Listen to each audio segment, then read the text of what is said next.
Your Excellencies, distinguished delegates, let me request you to take your seats. We are about to start.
distinguished heads of state and government, delegates, honored guests, I now open the joint resumed third meetings of COP28, CMP 18, and CMA 5.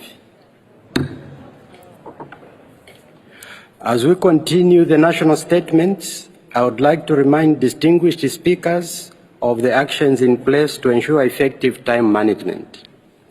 There is a 3-minute time limit for statements during the high-level segment. Statements should be as concise as possible, noting that full texts of the official statements will be made available on the UNFCCC website. And finally, please note that heads of state or government who are not in the plenary at the time of delivery of their statements will be scheduled to speak at the end of all statements of the same category. Dear distinguished heads of state and government, delegates, ladies and gentlemen, honored guests, let us begin. It is my pleasure to welcome His Excellency Mr. Jose Ramos Horta, President of Timor-Leste.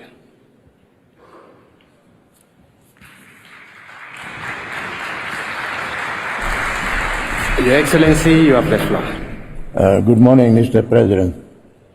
Because His Holiness the Pope is not here, he was supposed to speak before me. Can I take his time as well? I was told I can. Sorry, I'm joking. Mr. Chairman, I'm joking.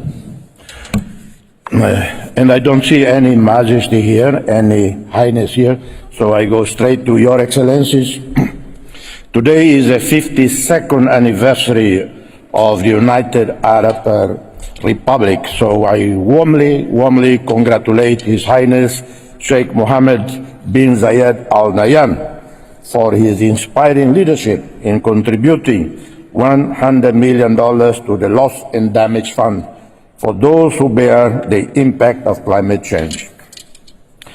We welcome the historic decision just taken to operationalize the Loss and Damage Fund and appreciate the financial pledges made so far. We trust that these will be new and additional to existing climate finance and other development assistance. A vast gap remains, and it is our people hope that will continue, and it's our people that will continue to shoulder the greatest cost of climate change. I commend the technical team of my country, Timor-Leste, under the leadership of Ambassador Adão Barbosa, the delegation is here, for their hard work, their competence in serving in the Transitional Committee on Loss and Damage, working hard towards the realization of these funds in the interest of the most vulnerable countries. I urge WHO to declare a public health emergency of international concern, the highest level of emergency that can be declared by WHO. Timor-Leste experiences multiple climate change impacts: floods, droughts, landslides, and sea level rise.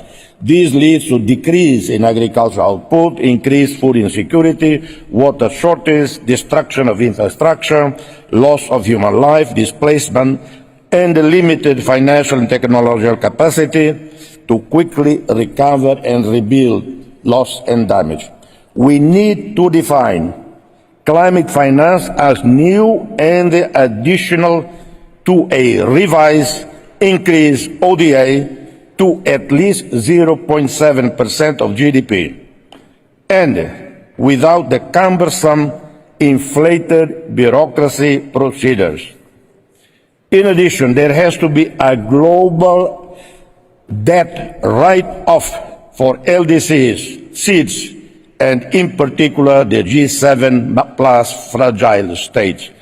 We must recognize that economic recovery from COVID-19 pandemic, Ukraine war, and the climate catastrophes, while we are saddled with massive debts caused by shark loans from multilateral lending institutions and the commercial banks, is an impossibility to recover.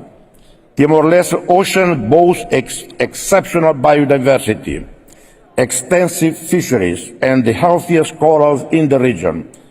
24 species of whales and dolphins frequent our waters, which is among the highest recorded number of cetaceans anywhere in the world.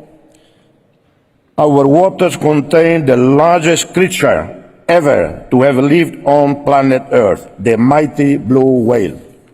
However, our nation's marine life is being plundered by illegal fishing and faces a very grave threat from plastics pollution. We have taken measures to strengthen legislation to protect our marine diversity. We echo the statement of the Kunming-Montreal Global Biodiversity Framework Target 3 to conserve at least 30% of the planet by the year 2030 by taking urgent and concrete action to halt and reverse biodiversity loss on our land and in our sea.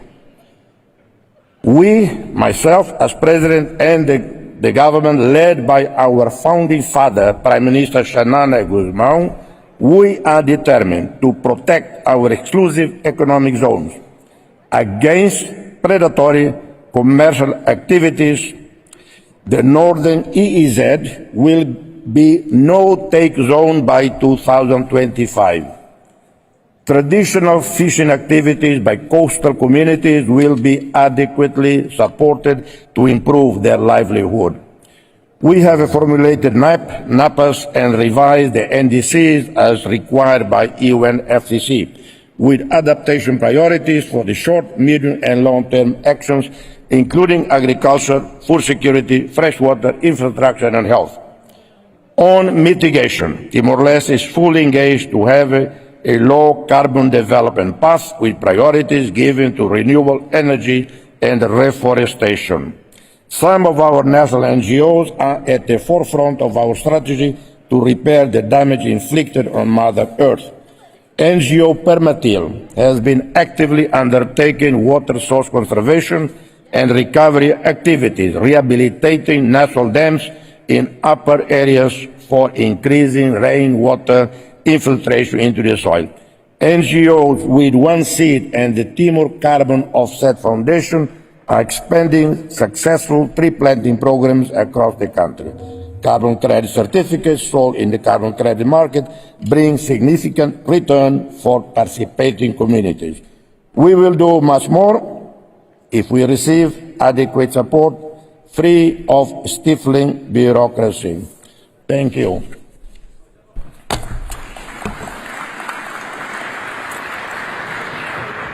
Thank you, Your Excellency.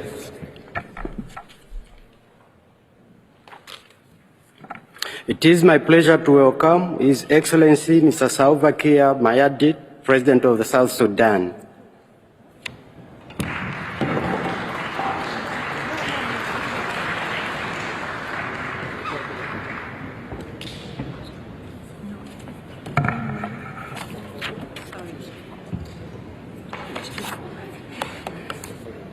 Apologies for that, Your Excellency.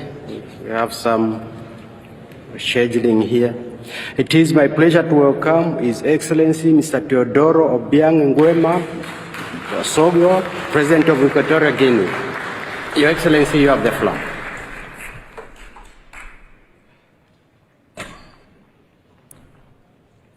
Muchas gracias, señor presidente.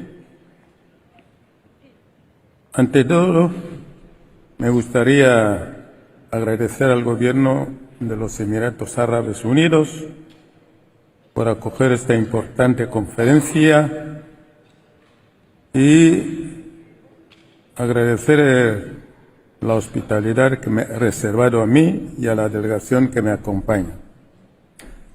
Señor presidente, Guinea Ecuatorial quiere expresar su preocupación en el sentido de que todavía estamos muy lejos de alcanzar los objetivos marcados para la lucha contra el cambio climático, a pesar de tantas reuniones que se han venido celebrando para mitigar dicho desafío global. La lucha contra los efectos adversos del cambio climático constituye un problema amplio y multifacético que amenaza la misma existencia de la vida humana. Por tanto, requiere el trabajo conjunto con la participación de todas las naciones.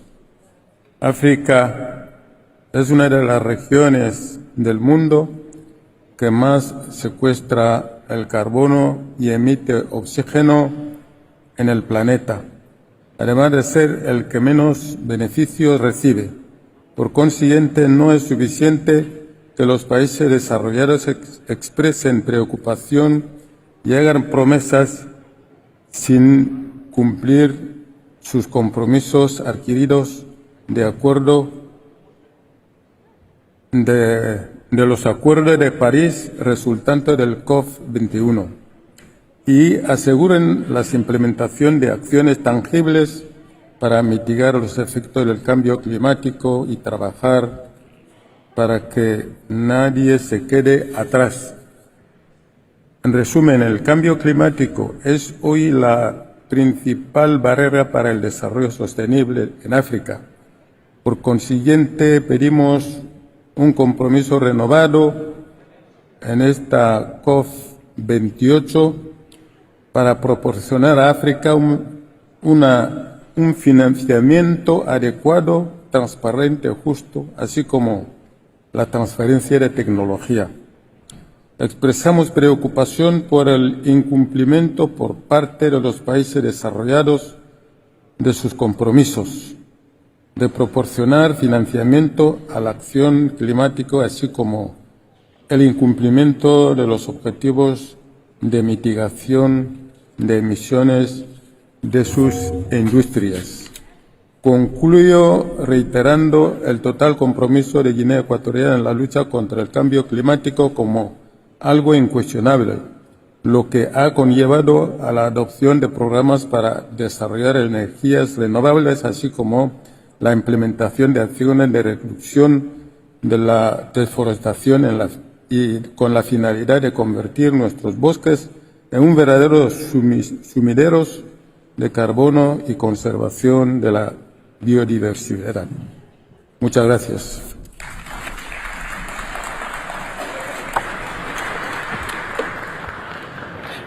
Gracias, Excellencia.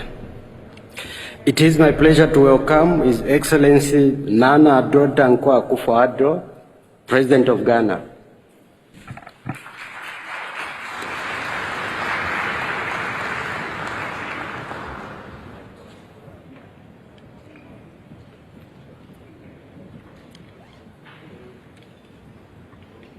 Your Excellency, you have the floor.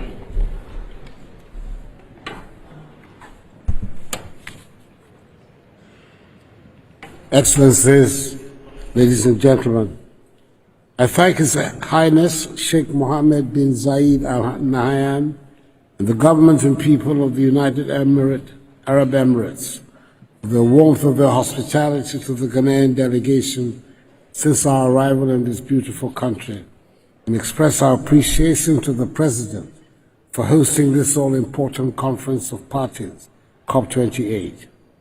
We are now all aware that climate change has enormous impact on the fundamentals required for our survival on Earth. It imposes developmental constraints and burdens on our already stretched resources, and we in Ghana are witnessing this phenomenon for ourselves at first hand. Indeed, a few weeks ago, parts of my country, Ghana, were confronted with a severe humanitarian crisis triggered by the spillage of water from our country's largest hydroelectric dam, the Akosombo Hydroelectric Dam, due to unusually high rainfall patterns. Though a necessary action to maintain the dam's structural integrity, the spillage caused extensive flooding in downstream communities in its catchment area. Thousands of people have been displaced and have been forced to leave their homes, with many losing personal possessions and means of livelihood. highlighting the significant impact of loss and damage due to environmental changes. The situation with the Akosombo Dam represents an opportunity to assess the effectiveness of the commitments and support promised by developed countries in assisting developing nations to deal with adaptation and address the consequences of climate change. I therefore encourage our international partners to support the V20 Loss and Damage Fund, the Global Shield Against Climate Risk, and ultimately the UNFCCC Loss and Damage Fund to ensure the availability of robust social safety nets for the developing world during such climate crises. Ghana welcomes and appreciates the Seed Fund contributions by the UAE and others towards the operationalization of the UNFCCC Loss Damage Fund. Excellencies, let me state that Ghana remains committed to achieving the emission reduction targets outlined in our nationally determined contributions through increased and rapid investment in low-carbon energy solutions, particularly in renewable energy. The medium-term target of 1,350 megawatts of installed renewable energy capacity in the generation mix by 2030 is on course. This will guarantee low energy prices for accelerated economic development and universal access to electricity. Let me reiterate in concluding that Ghana continues to advocate for a fundamental transformation of the global financial system, which is aligned to the socioeconomic objectives and ambitions of developing countries. We must turn COP28 into a meaningful dialogue for fostering sustainable development with tangible and balanced outcomes. I thank you for your attention and hope the conference record will capture the full text of my presentation. I thank you. Sure.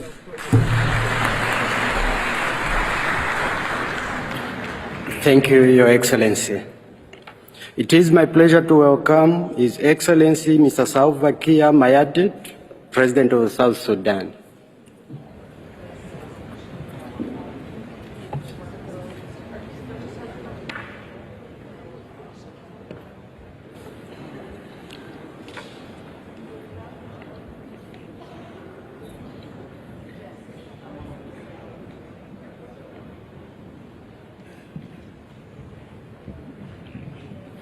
Your Excellency, you have the floor.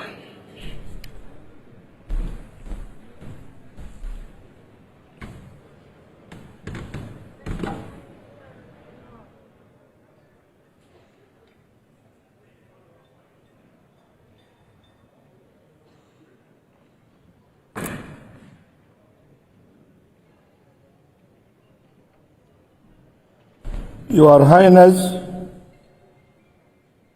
Sheikh Mohammed bin Zayed Al Nahyan, President of the United Arab Emirates, Dr. Sultan Al Jaber, President of COP28, Your Excellencies, allow me to congratulate you for being elected as the President of the Conference of the Parties, COP28. I also want to thank the government and people of the United Arab Emirates for the warm hospitality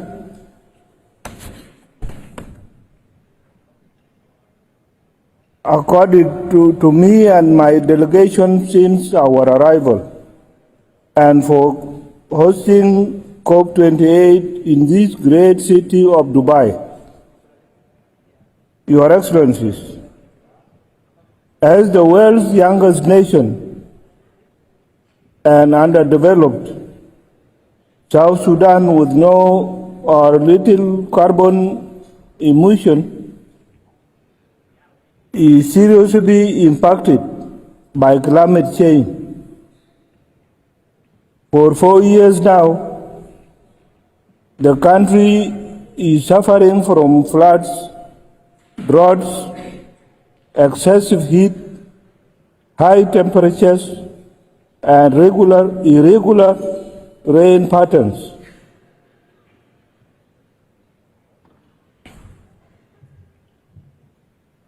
These climate change-related factors have negatively affected the livelihoods of our people.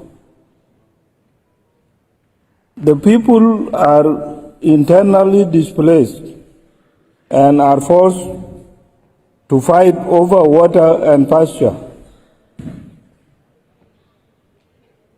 That is causing subnational conflicts between the displaced and host communities. So, peace and security are clearly affected as a result of climate change.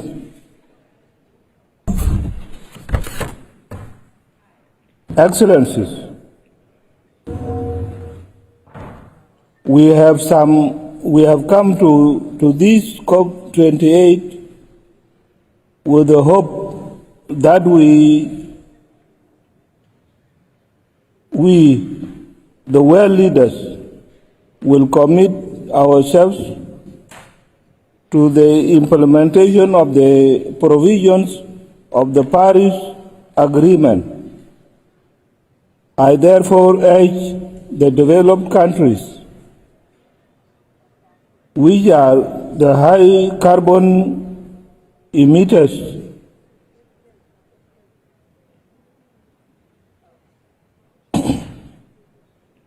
in this conference to increase their effort to reduce carbon emissions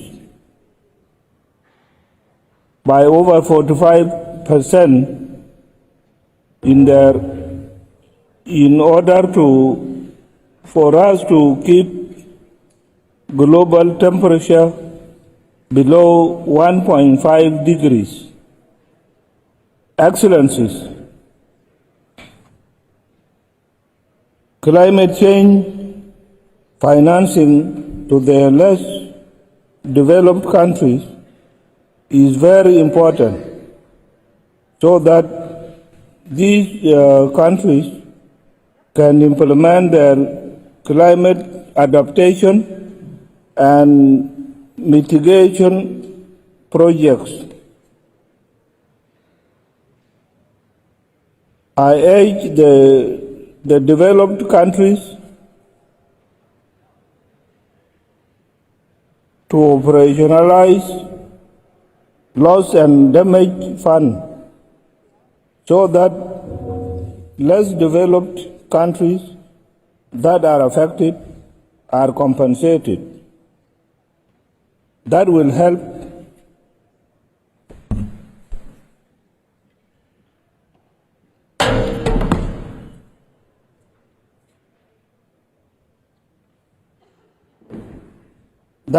them build the livelihoods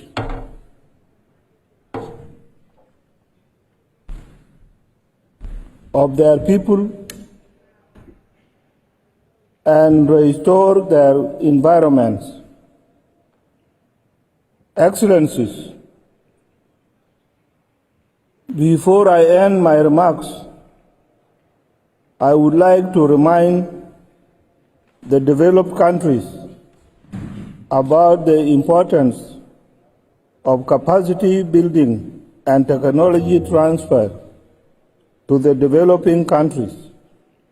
Capacity building and technology transfer is the only way for the developing countries to embark on green growth. Finally,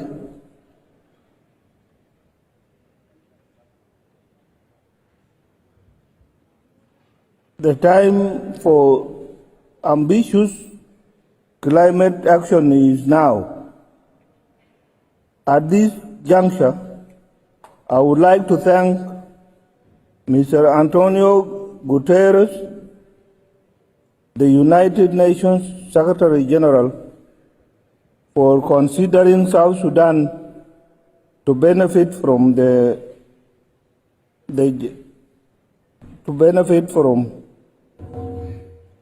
early warning for all initiative,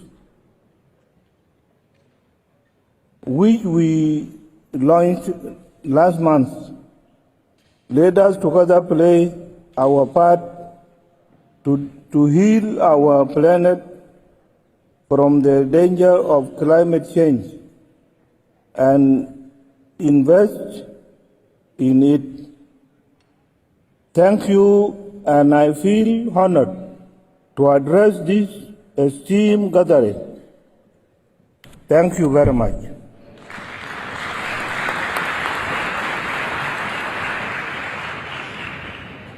Thank you, Your Excellency, for your statement.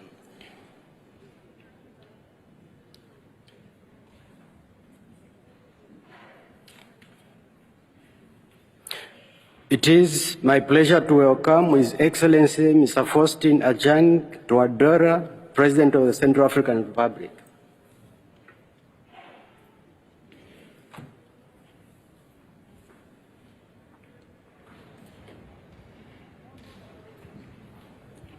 Your Excellency, you have the floor.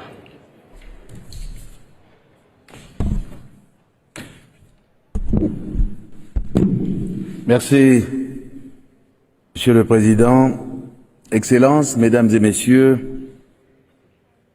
Je voudrais, au nom de mon pays, la République centrafricaine, saluer l'excellente qualité d'organisation de cette COP28, ainsi que l'hospitalité légendaire des autorités et peuples des Émirats arabes unis. Cette COP 28 qui intervient après une année record marquée par des phénomènes météorologiques extrêmes qui menacent l'avenir de l'humanité tout entière, nous offre une excellente occasion de traduire les ambitions climatiques en opportunités d'action pratique et de consolider nos engagements sur les questions brûlantes de changement climatique. En effet, partout dans le monde, le nombre de catastrophes naturelles liées au climat, telles que les inondations et la sécheresse, a plus que doublé ces dernières années. Malheureusement, il est à regretter que, d'une COP à l'autre, les accords et promesses se suivent sans pour autant inverser le cours du changement climatique. L'Afrique, qui porte la moindre responsabilité dans les émissions, soit seulement 4% des émissions mondiales, est malheureusement la principale victime des impacts directs du changement climatique. La République centrafricaine, classée parmi les 5 pays les plus menacés par les effets du changement climatique, est aussi victime innocente des tensions géopolitiques qui bouleversent le monde. Pourtant, la menace est réelle et présente. Elle pourrait constituer un obstacle aux efforts pour atteindre les objectifs du développement durable si une action urgente n'est pas engagée pour appliquer intégralement l'accord de Paris qui vise à maintenir la température de la planète au-dessous de 1,5 degré Celsius. Au moment où se tient cette COP28, une partie de mon pays est ravagée par des inondations dévastatrices provoquées par des pluies torrentielles, ce qui nous interpelle sur l'urgence climatique. Mesdames et Messieurs, la COP27 s'était fixé 4 grands objectifs, à savoir l'atténuation, l'adaptation, le financement et une transition juste.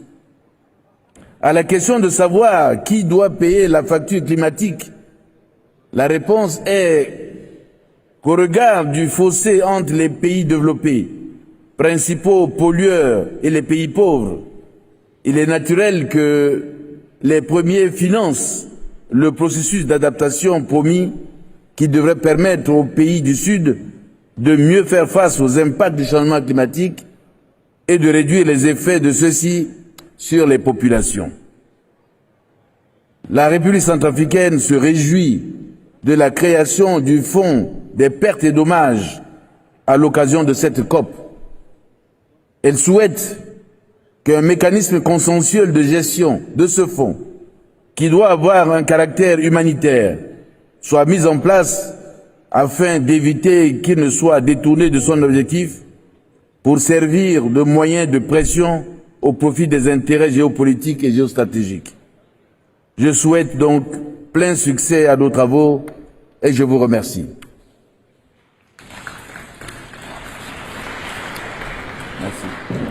Merci, Excellence.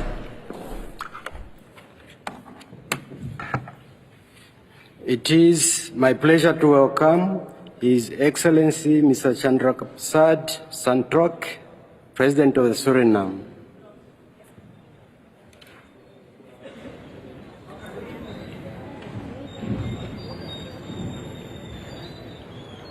Your Excellency, you have the floor. Good morning. All protocols observed. Ladies and gentlemen, I'm standing here representing my country, Suriname, which is covered with 93% of rainforests, while our deforestation rate is less than 0.5%. With that comes a high-quality biodiversity which we must protect at all costs. Yes, we are a carbon sink nation and one of the only 3 carbon negative countries in the world, and we are committed to keeping it that way. For us, for you all, and the generations after us. Ladies and gentlemen, climate is a global good.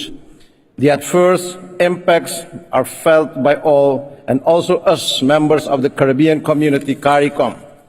As part of the 8 Amazonian countries united in the Amazon Cooperation Treaty Organization, ACTO, we are also committed to fight deforestation of the Amazon region. My country and people are forced to adapt to extreme dry and wet weather events which cause losses and damages. At the same time, we must respond to the legitimate demands of our population for economic development and diversification. This we do through a balanced approach consisting of developing the natural resources through environmental friendly strategy, by sustainable forest management and active protection of biodiversity, and also by continued transition to green energy and other green innovations and technologies.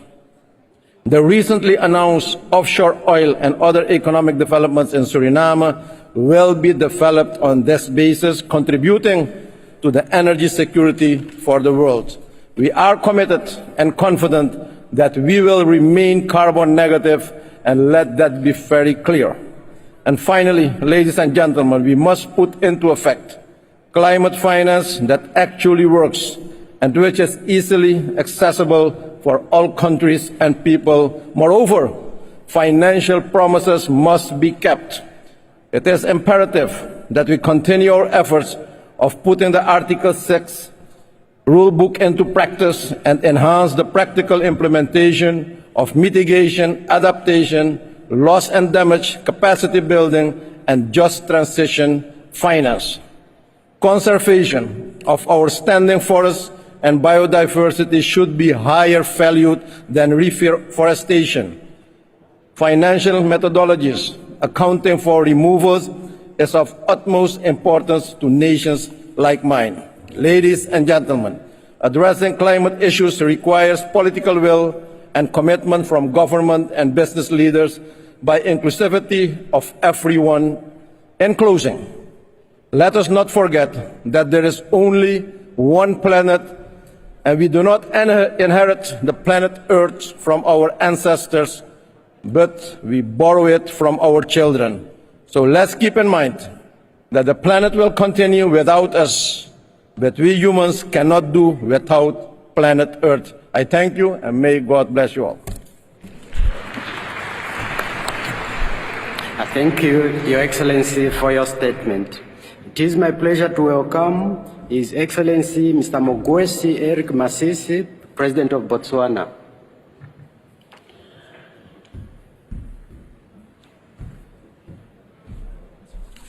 Your Excellency, you have the floor.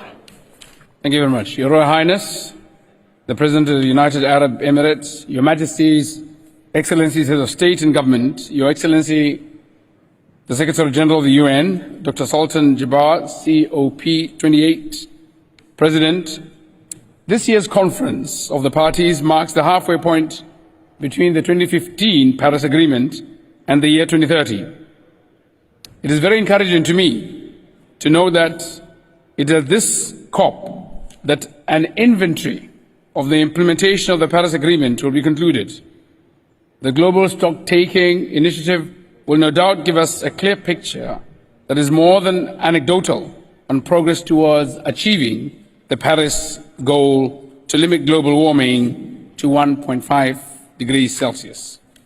The Intergovernmental Panel on Climate Change, IPCC report, released in March this year, posits that there is a more than 50% chance that global temperature rise will reach or surpass 1.5 degrees Celsius between 2021 and 2040 across studied scenarios and under a high emissions pathway. This is not good for our planet and calls for bold and transformative action. Your Excellencies, last year at COP27, dubbed the Implementation COP, we came up with the Sharm el-Sheikh Implementation Plan, which was inspired by science as provided for by the Intergovernmental Panel on Climate Change. Having said that, it is critical that negotiations at COP28 result in strengthened actions and advancement of the Sharm el-Sheikh Implementation Plan. It is for this reason that Botswana supports the modalities of work as proposed by the COP28 United Arab Emirates Presidency. Recognizing that climate finance is an important enabler of climate action, it is imperative that climate finance is made available and accessible to developing countries. At the center of Botswana's radar screen, therefore, is the new collective quantified goal from the floor of the initially envisaged US $100 billion. In our quest to accelerate the implementation of our climate change agenda, we need to enhance our actions of building resilience and addressing loss and damage that is associated with the adverse impacts of climate change. It is our fervent hope that the operationalization of the loss and damage financial mechanism will be concluded during this COP. Excellencies, Botswana is making significant strides towards transitioning from coal-fired electricity to renewable energy. As part of implementing the energy policy and renewable energy strategy, the government of Botswana has made a decision to increase renewable energy penetration from 2% to 30% by 2030. Our second Transitional National Development Plan prioritizes climate change. This has enabled the integration of climate change risks into all aspects of planning, decision-making, and implementation. As a developing country, Botswana prioritizes adaptation as it reduces the vulnerability of communities to climate-related hazards, and in so doing, protecting livelihoods and ecosystems, as well as enabling them to be more resilient. Some of the adaptation actions implemented by Botswana include development of drought-tolerant crop and livestock species, the north-south water pipeline that transfers bulk water to the southern parts of the country where there is a deficit. Excellencies, I note with satisfaction the increased number of youth organizations involved in the intergovernmental climate change process. This will indeed ensure effective participation of the youth in climate change policy decision-making processes. In my capacity as the global chair of the group of LLDCs, I wish to declare the intention of the group to participate in climate change negotiations as a group. In this regard, we seek the support of the United Nations Framework Convention on climate to provide the necessary assistance for the group to achieve this objective.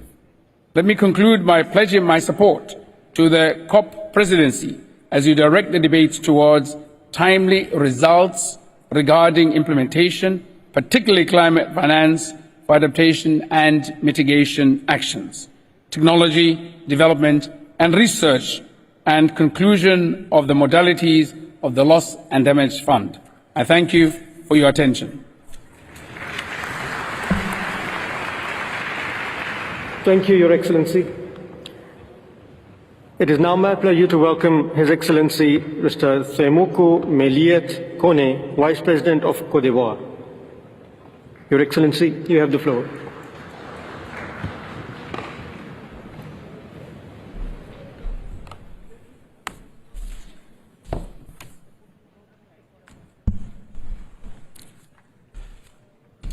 Monsieur le Président des Émirats arabes unis, Monsieur le Président de la COP28, Excellences, Mesdames et Messieurs les chefs d'État et de gouvernement,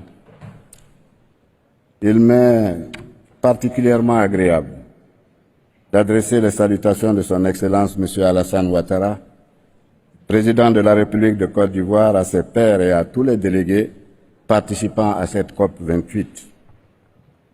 La Côte d'Ivoire se félicite de la tenue de cette conférence des parties aux Émirats arabes unis et salue l'engagement du pays hôte à œuvrer avec le soutien de tous les États en faveur du succès de nos travaux. Excellences, Mesdames et Messieurs, la COP28 se tient au moment où la planète connaît un stress climatique sans précédent, engendré par des températures records et des épisodes météorologiques de plus en plus violentes et dévastateurs. À l'heure du premier bilan mondial de l'application de l'accord de Paris sur le climat, l'état alarmant de notre planète démontre que le non-respect de nos engagements en matière de réduction de gaz à effet de serre n'a pas permis de limiter le réchauffement en dessous de 2 degrés Celsius. Des territoires insulaires disparaissent progressivement dans le Pacifique. Des pays à travers les continents sont dévastés par des phénomènes climatiques d'ampleur inédite liés au dérèglement climatique.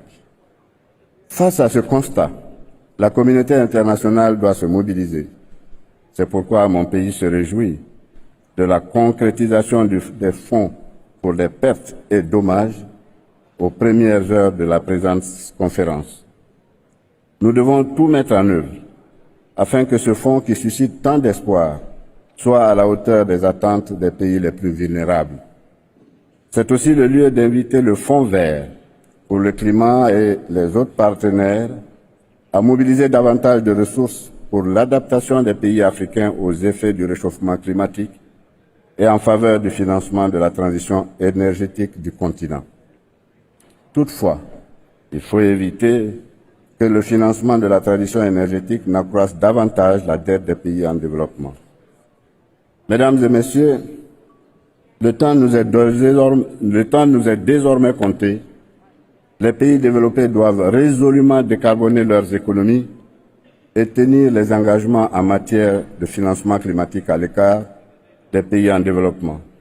En ce qui concerne mon pays, la Côte d'Ivoire, respecte ses engagements au titre de l'accord de Paris et a décidé d'amplifier son action climatique.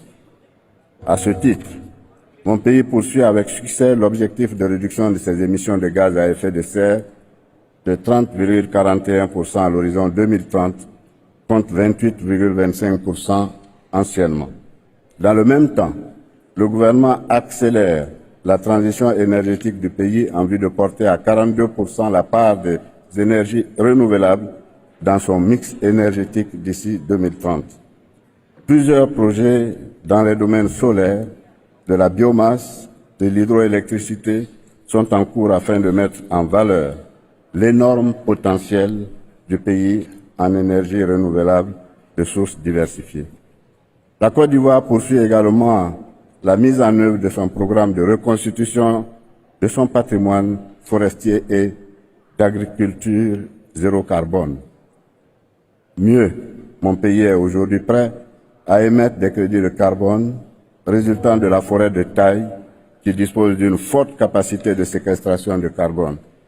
Excellences, Mesdames et Messieurs, cette conférence doit nous permettre de renouer avec des objectifs fixés à Paris en 2015 afin d'inverser la trajectoire actuelle du réchauffement de notre planète et de sortir de l'inaction climatique qui nous condamne tous. Pour cela, l'accès aux ressources climatiques doit être facilité aux pays en développement. L'Afrique doit poursuivre son plaidoyer en faveur d'une réforme urgente de la gouvernance financière climatique en vue de la rendre inclusive, équitable et représentative de toutes les parties prenantes.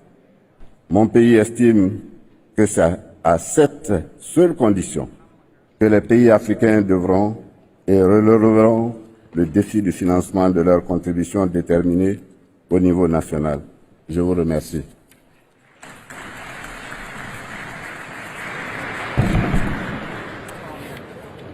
Thank you, Your Excellency. Now it is my pleasure to welcome His Excellency Mr. Mohammed B.S. Jallow, Vice President of the Gambia.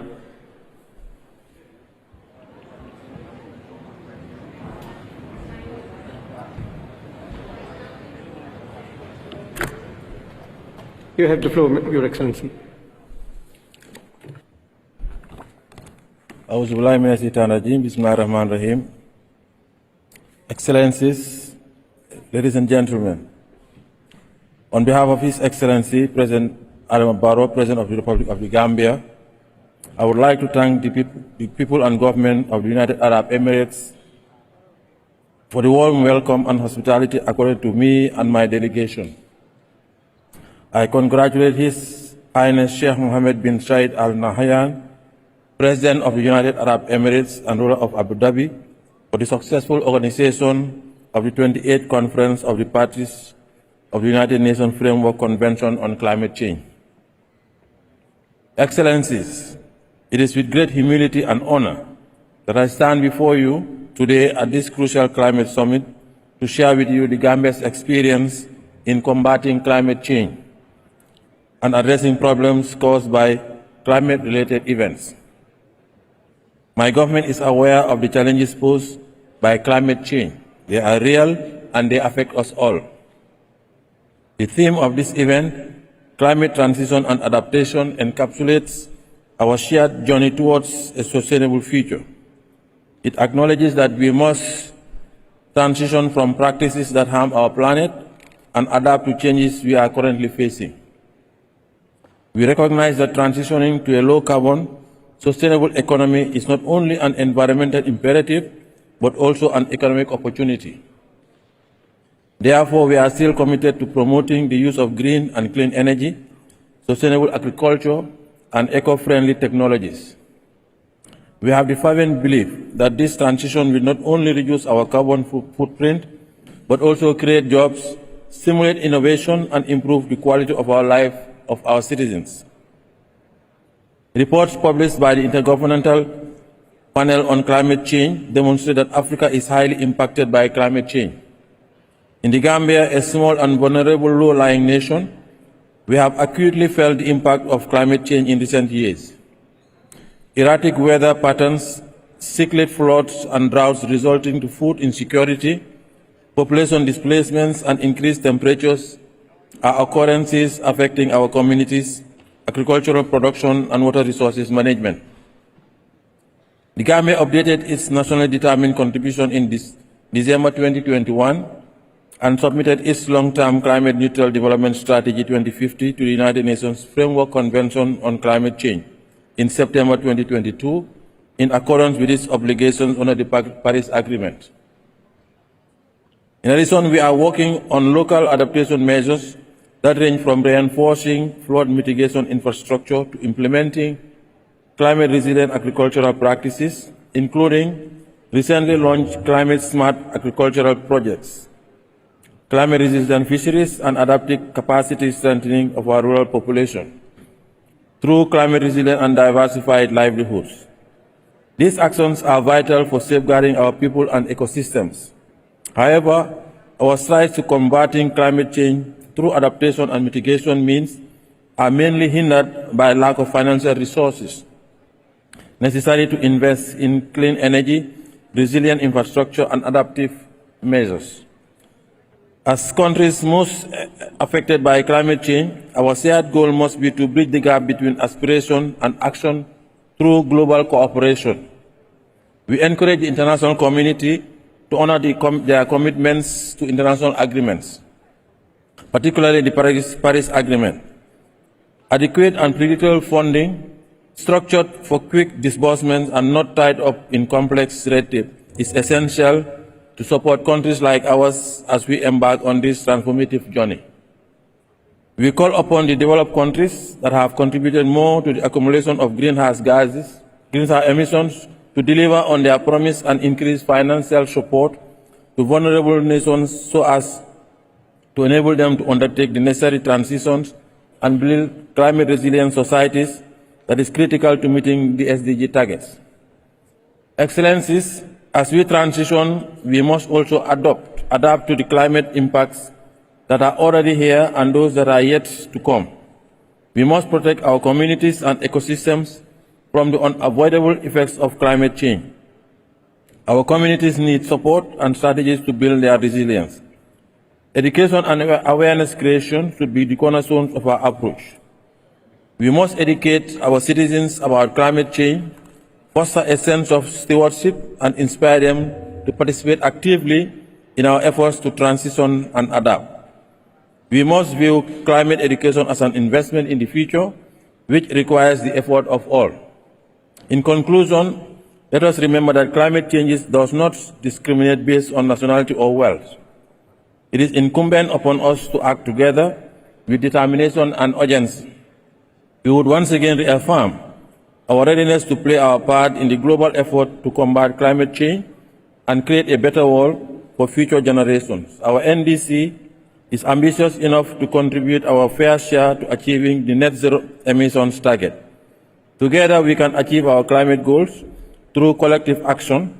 We can ensure that finance, climate transition, and adaptation are not just themes for discussion, but cornerstones of our shared future to have a healthy and wealthy planet. I thank you, and let us work together for a more sustainable and resilient world. Thank you, Your Excellency. It is now my pleasure to welcome His Excellency Mr. David Chokiohoncha Caspidis, Vice President of the Plurinational State of Bolivia.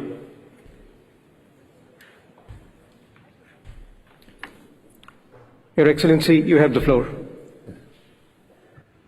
Los pueblos originarios de la Madre Tierra nunca se han adaptado al mundo del divisionismo y del desequilibrio. Han resistido la colonización genocida y el imperialismo y el capitalismo sin dejar de danzar, sembrar y cosechar. Durante siglos los operadores de la geopolítica de dominación han vulnerado y saboteado el flujo natural de la complementariedad en todas las manifestaciones de vida. Las doctrinas religiosas, políticas, económicas, jurídicas, genetistas y medioambientalistas del Occidente y de la modernidad han fabricado relaciones de poder y dominación, las guerras, el sufrimiento y la pobreza en el mundo. A la humanidad se le niega a vivir en complementariedad, equilibrio y armonía, y es conducida a las guerras, a matar la vida y a morir. Hoy se practican múltiples sabotajes contra la vida. Los mayores sabotajes son el hackeo de la información genética de la Madre Tierra para reemplazar la vida natural por la vida sintética, la sustitución de la inteligencia natural por la inteligencia artificial, la creación de la doctrina y dogma del cambio climático para reafirmar los mandamientos y paradigmas occidentales y capitalistas como leyes universales. El egocentrismo, la codicia del antropoceno son la génesis de la crisis climática, que es una larga historia de injusticias, mentiras y hipocresías. El mal desarrollo del norte global ha causado el desequilibrio planetario, usando la rueda motriz de la trilogía colonialismo, patriarcado, capitalismo. que gira propulsada por el empobrecimiento y dependencia continua y sin límites del sur global. El norte global multipolar se otorga derechos que contravienen los derechos del sur. Los países ricos del norte global arguyen que no tienen dinero, pero gastan fortunas en la industria militar y en genocidios como el de Ucrania y Palestina. Los países en desarrollo acuerdan libre y voluntariamente un camino ancho para el norte global y muy angosto y sacrificado para el sur global, que los conduce hacia el precipicio de su autodestrucción voluntaria. Los programadores del mundo utilizan la Convención de Naciones Unidas del Cambio Climático para subyugación de la mente de la humanidad al dogma del cambio climático que crea la utopía de un capitalismo descarbonizado y un único demonio que es el carbono. El mundo empieza a repetir mecánicamente las consignas de una ciencia contraria a toda justicia climática y al respeto de los derechos de la madre tierra. Los dueños del sistema, dueños de la ciencia, dueños de la banca, dueños de la industria armamentista, culpan por sus fechorías a los pueblos y a la madre tierra, pero todos sabemos que la única culpa la tiene su ciega devoción a su dios dinero, que como Cronos, el dios griego, está devorando a sus propios hijos. Es por ello que convocamos a los pueblos originarios del mundo, porque son los que pueden desenmascarar las mentiras y revelar la verdad para hacer respetar y defender la cultura de la vida y de la madre tierra, desenmascarando la recolonización del carbono basado en el consentimiento libre y voluntario de sus víctimas sumisas y inconscientes, despertar el potencial de sus sabidurías ancestrales y milenarias para despolarizar la polarización del norte global multipolar versus sur global multipolar para vivir todos en complementariedad, equilibrio y armonía. Los pueblos originarios son la esperanza para salvar a la madre tierra de las múltiples crisis originadas por la civilización occidental neocolonial, capitalista, imperialista y patriarcal. Solo reconociendo sus raíces, la humanidad será libre. Negándose a sí misma, seguirá siendo sometida y dominada. Es hora de reparar y sanar la vulnerada complementariedad entre los pueblos y entre todas las manifestaciones de vida. Es hora de volver al camino de la verdad, de la complementariedad, armonía, equilibrio y la paz. No hay justicia climática sin el encuentro entre la ciencia y la vida. No hay justicia climática sin aceptar que la naturaleza del ser humano es inteligente y no es artificial. Jayaya a los pueblos del mundo. Muchas gracias.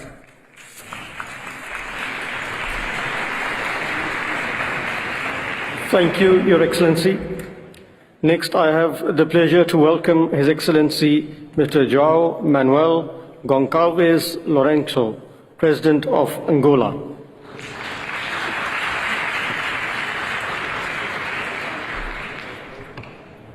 You have the floor, Your Excellency.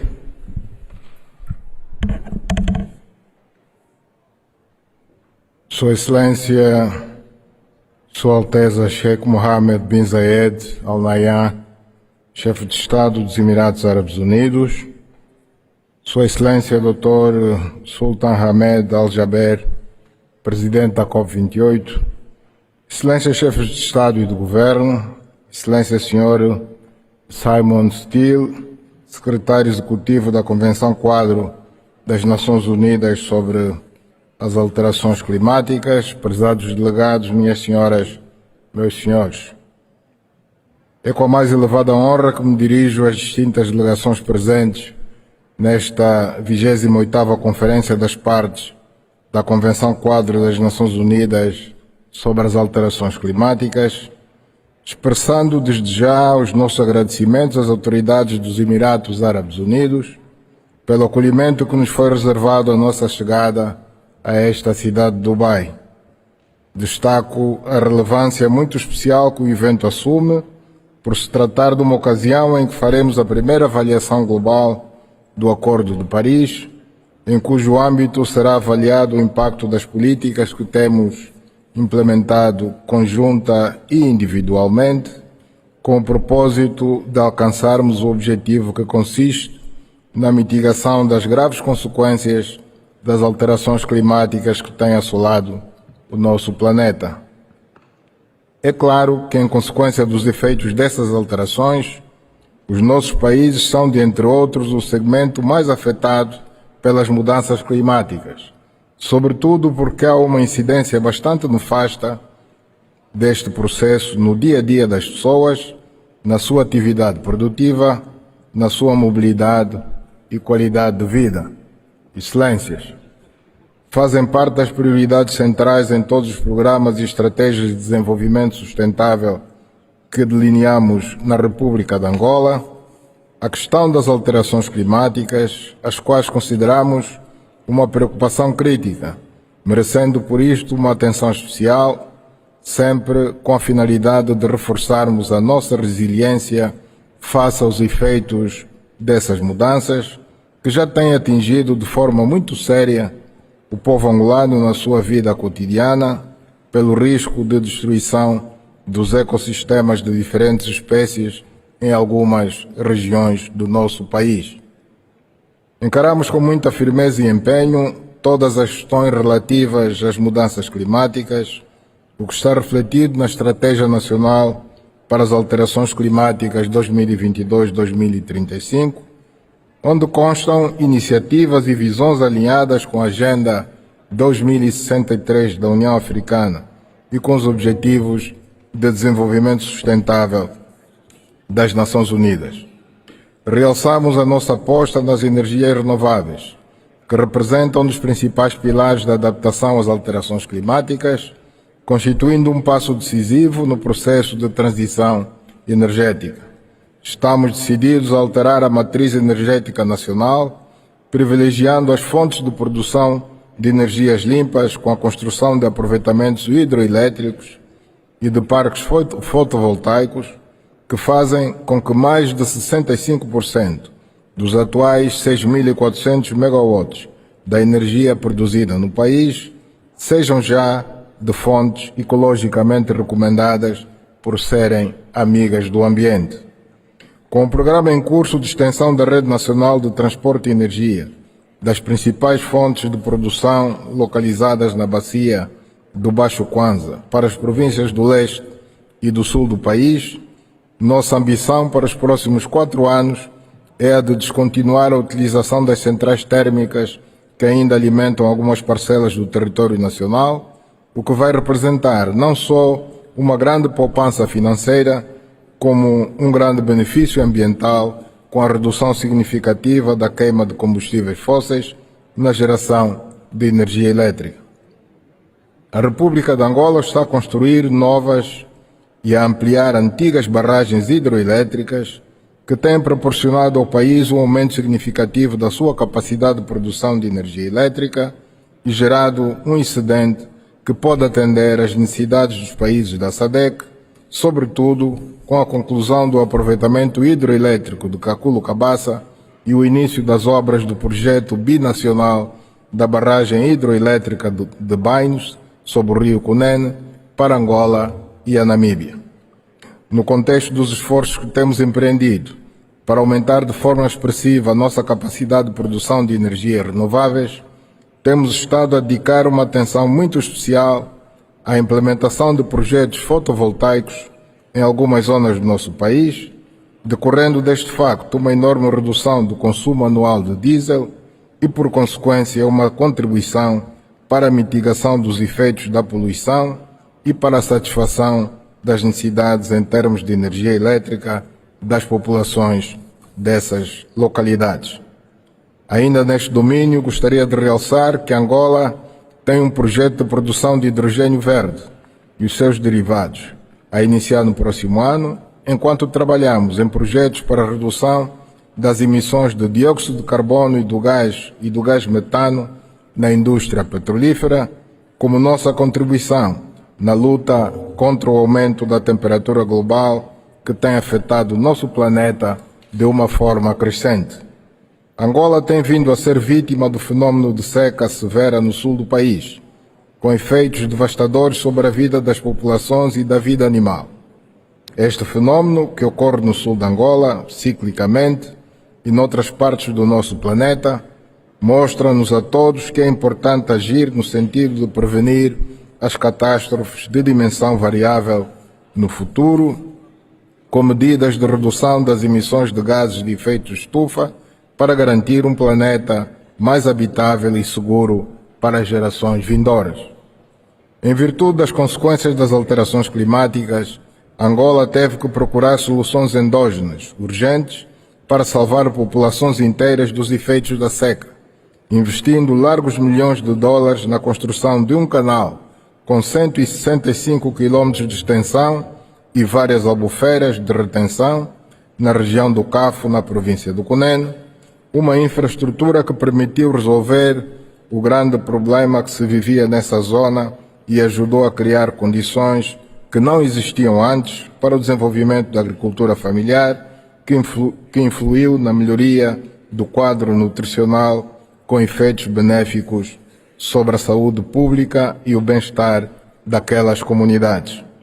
Dois outros projetos de maior dimensão, o Dundu e do Calucuve, estão a ser construídos na mesma província, estando projetada a construção de 6 outras grandes barragens de retenção de água na província do Cunene, todas no âmbito do amplo programa de combate aos efeitos da seca no sul de Angola, região mais afetada do país.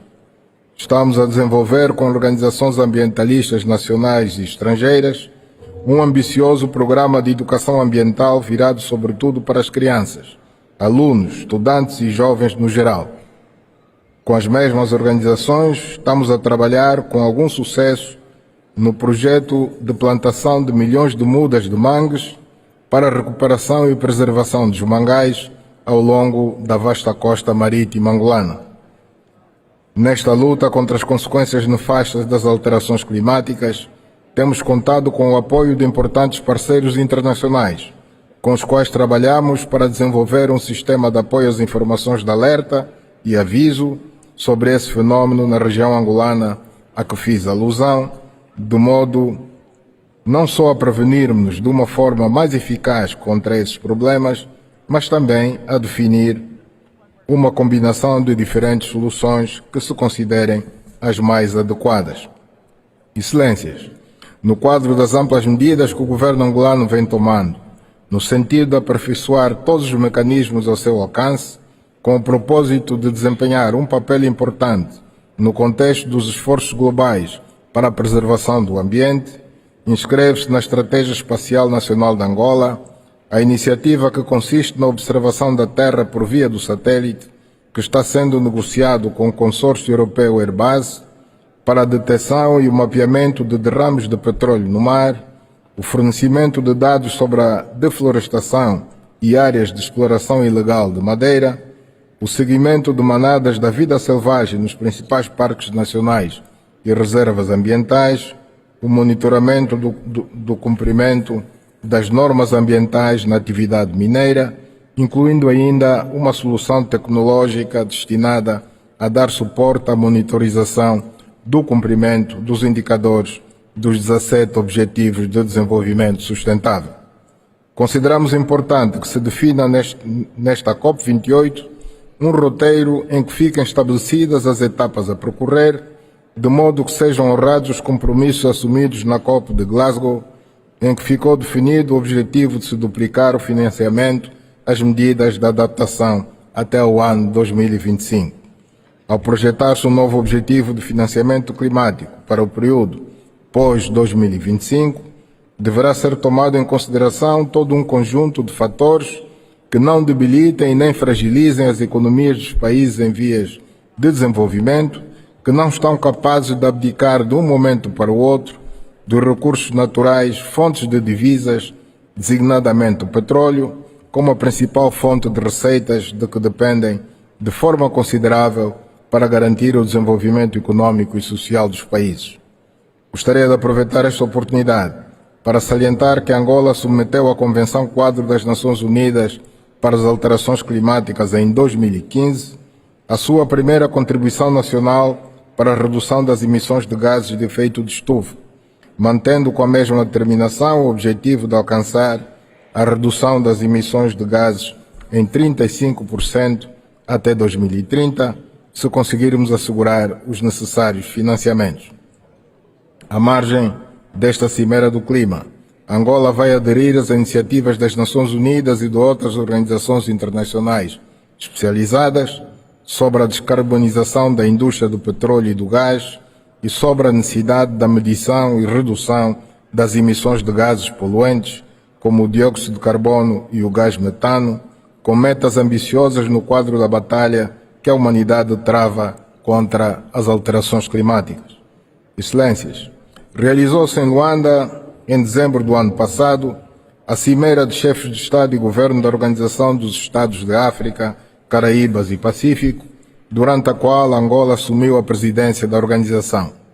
Procuraremos defender os interesses e preocupações da organização, que se centram, entre outras, nas questões relativas às mudanças climáticas, tendo em conta que uma boa parte dos países que a integram estão particularmente expostos a este fenómeno e as graves consequências que dele derivam, como a subida assustadora dos níveis dos oceanos e mares, que ameaçam fazer desaparecer do mapa algumas ilhas do Pacífico e do Caribe.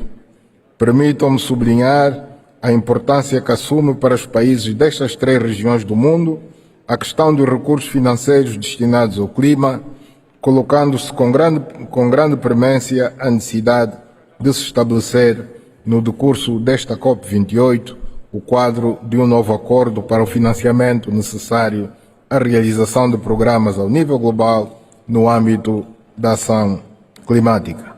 Congratulamos-nos com o facto de se ter finalmente aprovado nesta COP28 o Fundo de Perdas e Danos pela grande relevância que tem para este grupo de países que estão entre os mais vulneráveis do mundo aos impactos das alterações climáticas. Procurando expressar o sentimento geral da Organização dos Estados da África, Caraíbas e Pacífico, gostaria de sublinhar a necessidade da COP28 na formulação de uma nova arquitetura financeira para o clima, considerar a justiça climática como um dos seus pilares mais sólidos. Realçamos a necessidade do cumprimento das reiteradas promessas de contribuições financeiras e acesso aos financiamentos em condições abonatórias para os países menos industrializados, menos desenvolvidos, com destaque para os pequenos estados insulares mais ameaçados com os fenómenos ambientais nefastos resultantes das alterações climáticas. Acredito que a crescente sensibilidade dos povos e nações do mundo para as questões que se prendem com o clima pode levar a que nesta COP28 se reforce a importância da solidariedade entre todos para que as metas preconizadas, quer nesta COP28 como nas anteriores, sejam encaradas com mais empenho e mais determinação, por forma a alcançarmos-las dentro dos prazos que nós próprios temos vindo a estabelecer. Muito obrigado pela vossa atenção.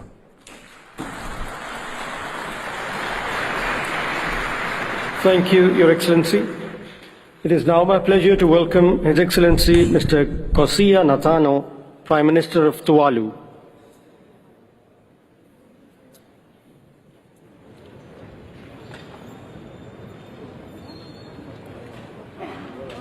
You have the floor, Your Excellency.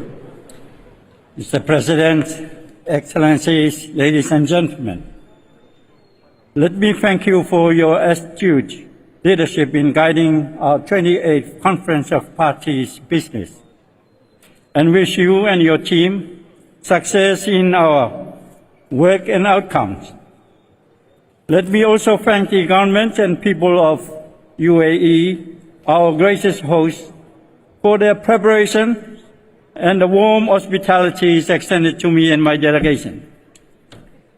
Each COP, Mr. President, Tuvalu is ever so encouraged by the good intentions and goodwill pronounced and announced through our beautifully crafted speeches made in these institutions as well as in other platforms the world over. But this said, Mr. President, we must always gauge our efforts by what is happening to our environment and to the people who are affected in the front line. And one begs the question whether we are delivering in our COP objectives and outcomes. As we reflect back to the transformative spirit of our Agenda 2030, we recall in 2015 that the 2030 Agenda envisages a world of universal respect for human rights and human dignity, the rule of law, justice, equality and non-discrimination, of respect for race, ethnicity and non-discrimination, cultural diversity, and of equal opportunity, permitting the full realization of human potential and contributing to a shared prosperity. That spirit, Mr. President, is now waning, as the scientific evidence attests to a pathway of an increase in the global average temperature to well above 2 degrees Celsius, above pre-industrial levels. For a country with the highest point of about 2 meters above sea level, we just could not afford to waste one day. At the capital, where 60 to 70% of the population of Tuvalu lived on, every month's high tide, we are seeing 40% of the land covered with seawater intrusion. So sea level rise, Mr. President, is no longer something that we are expecting to happen in the future. As we speak now, it is happening in my country. Mr. President, Tuvalu, therefore, is proactively seeking responses and solutions and not sitting on its laurels by any imagination. In the past UNGAs and COP meetings, we announced that we are developing a long-term adaptation plan, LTAP, the Lafinga of which we are still trying to secure financial assistance to realize it. The Rising Nation Initiative, RNI, now expanded as the CSET to include all nations which are affected by sea level rise. The Fossil Fuel Non-Proliferation Treaty to phase out new oil drillings, coal and gas production. The Commission of Small Island States on Climate Change and International Law, and recently the Philippine Union Treaty with Australia. The Philippine Union Treaty is not a solution, but a response, a platform prepared for the people of Tuvalu. This platform offers hope for the future of Tuvalu and Tuvaluans. So, Mr. President, though I applaud the current status of loss and damage and the inflow of funding supports, it is our hope that the challenge on the accessibility to the fund is limited or is eliminated. Moreover, the challenges facing by the global community on price surge caused by crises around the world has shifted and created competition amongst nations about its priorities. Mr. President, all the challenges we face warrant a call to all countries to take part to address them. I therefore urge members of the UN to recognize the contribution from the Republic of China and Taiwan to assist with the climate change challenges, health issues, and so forth. Mr. President, I come to this COP with high hopes and refer to COP28 as a COP of hope. The priority of the Tuvaluan people is to stay and continue living on our God-given land. Therefore, we need not only hope and reassurance, but determined action. Every initiative, every dollar, every commitment, and any assistance to fight against this existential threat are very much needed. I thank you Mr. President.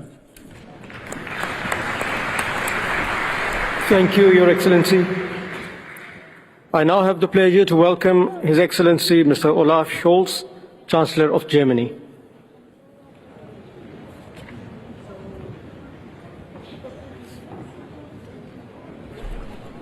You have the floor, Your Excellency. Exzellenzen, meine Damen und Herren! Erstmals seit dem Klimaabkommen von Paris ziehen wir hier in Dubai Bilanz. Wo also stehen wir als Weltgemeinschaft? Noch ist es möglich, dass wir die Emissionen in dieser Dekade so weit senken, dass wir das 1,5 Grad Ziel einhalten. Aber die Wissenschaft sagt uns ganz klar, wir müssen uns dafür sehr beeilen. Aller geopolitischen Spannung zum Trotz.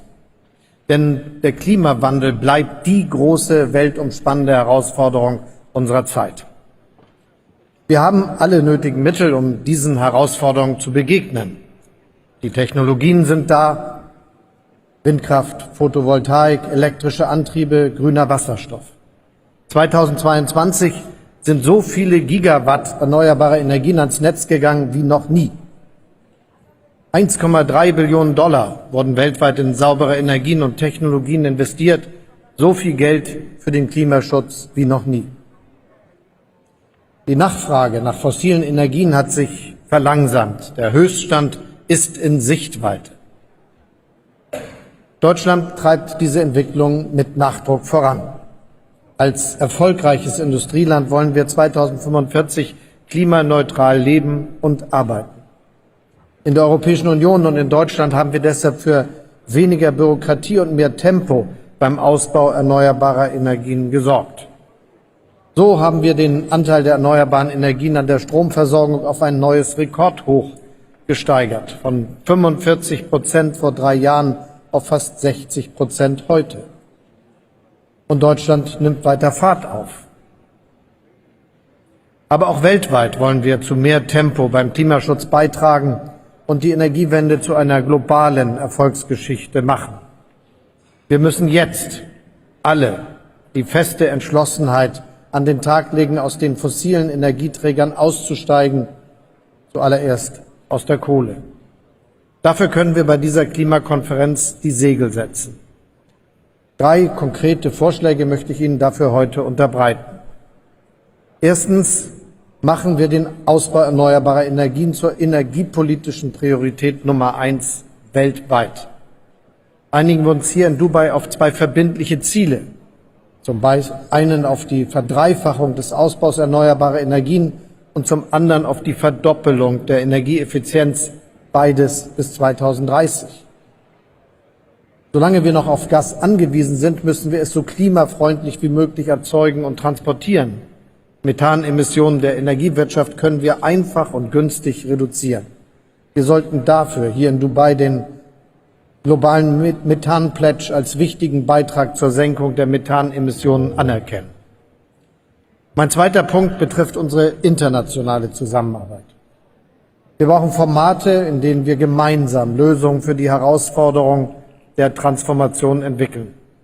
Konkret, pragmatisch, Schritt für Schritt. Mit 36 Staaten haben wir gestern den Klimaclub gegründet, um gemeinsam die globale Transformation des Industriesektors zu beschleunigen. Mein herzlicher Dank gilt Chile als Co-Vorsitz und auch allen anderen Staaten für ihr Engagement und die guten Ergebnisse, die wir schon jetzt erreicht haben. Wir bleiben da nicht stehen. Ein weiteres drängendes Thema ist die Reform der internationalen Finanzarchitektur. Dieses Jahr sind wir da zum Beispiel bei der Weltbank ein gutes Stück vorangekommen. Das muss weitergehen in enger internationaler Zusammenarbeit. Mein dritter Vorschlag dreht sich um Solidarität und Verantwortung. Deutschland hat sein Ziel, mindestens 6 Milliarden Euro pro Jahr für die internationale Klimafinanzierung bereitzustellen, schon im Jahr 2022 übertroffen. Rechnet man die dadurch gehebelten Mittel dazu, kommen wir auf rund 10 Milliarden Euro jährlich. Deshalb bin ich zuversichtlich, dass wir unser Ziel, gemeinsam mit den anderen Industriestaaten 100 Milliarden Dollar jährlich für die internationalen Klimaschutz bereitzustellen, ebenfalls erreichen. Wir unterstützen damit die Wälder und den Schutz der Biodiversität, die Anpassung an Klimaveränderung und die Minderung des CO2-Ausstoßes weltweit und besonders in den verwundbarsten Ländern. Das meinen wir mit Solidarität. Für diese Solidarität steht auch der Fonds zum Umgang mit Verlusten und Schäden, die der Klimawandel verursacht hat. Vorgestern wurden hier in Dubai die Eckpfeiler des Fonds von 197 Staaten einvernehmlich angenommen.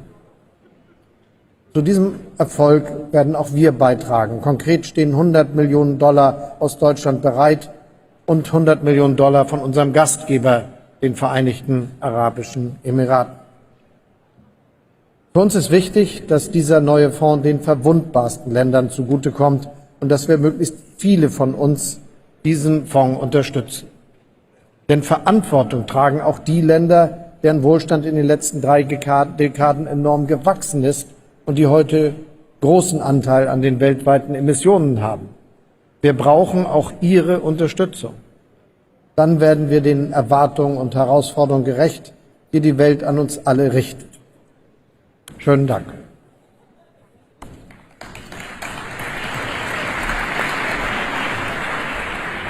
Thank you, Your Excellency.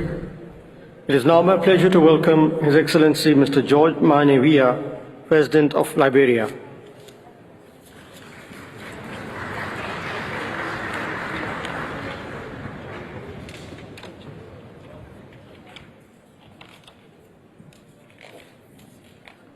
You have the floor, Your Excellency.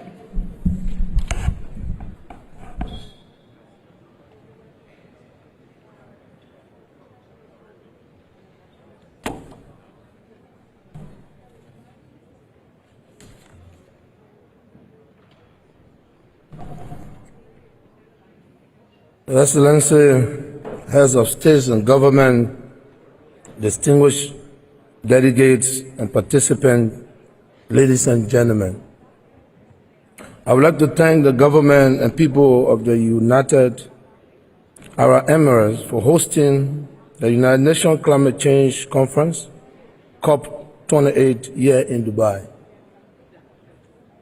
I'm also grateful for the warm welcome extended to my delegation since our arrival in the beautiful city of Dubai. As we convene here at COP28, I stand before you in recognition of the unprecedented challenges our world faces today due to climate change.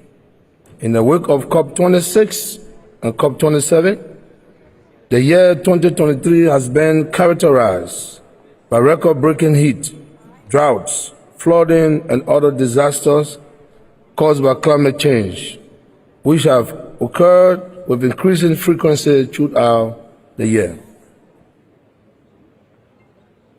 Our shared commitment to the 2015 Paris Agreement demands a candid assessment of our progress. The extraordinary climate shock experienced this year are not only the wake-up call, but a call to actions, urging us to re-evaluate the progress we have made so far toward achieving our aspirational goal of limiting global temperature rise to 1.5 degrees centigrade by 2030. If after such review, we conclude that we have not done enough to meet these climate goals, then it is the responsibility of all countries present here at COP28 to adopt an imperative and more realistic agenda to implement and transform key climate-related decisions into concrete actions and credible plans, and increase the level of financial and other commitment on climate change issues, with an aim to fight back climate emergency and promote more coordinated actions to combat climate change. In an address 2 years ago at COP26 in Glasgow, I call attention to the inherent imbalance in the current architecture of climate change financing, and suggested that there needs to be a fundamental shift in the way that we tackle this mismatch in climate investment. Today, let me reiterate that major greenhouse gas emitting countries will need to develop new initiatives for emissions reductions and not only fulfill, but significantly increase the financial pledges that they have previously made for funding United Nations climate financing initiatives. At the same time, care should be taken to overhaul and regulate carbon credit financing mechanisms to ensure more transparency and accountability so that they are not used merely as an avenue for high emitters to avoid responsibility for reducing emissions. Vulnerable nations such as Liberia will require more financial support to protect us from the ravages of global warming and climate change. Funding for adaptations and mitigation is crucial, and compensation for the loss and damage already inflicted must be an urgent consideration.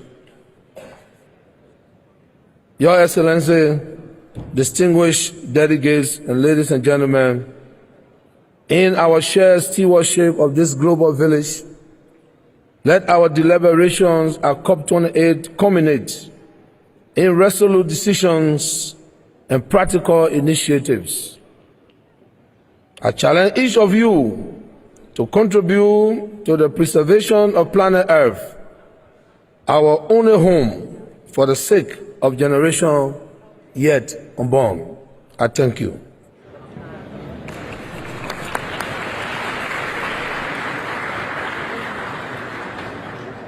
Thank you, Your Excellency. Next, it is my pleasure to invite His Excellency Mr. Evariste Ndayishimiye, President of Burundi.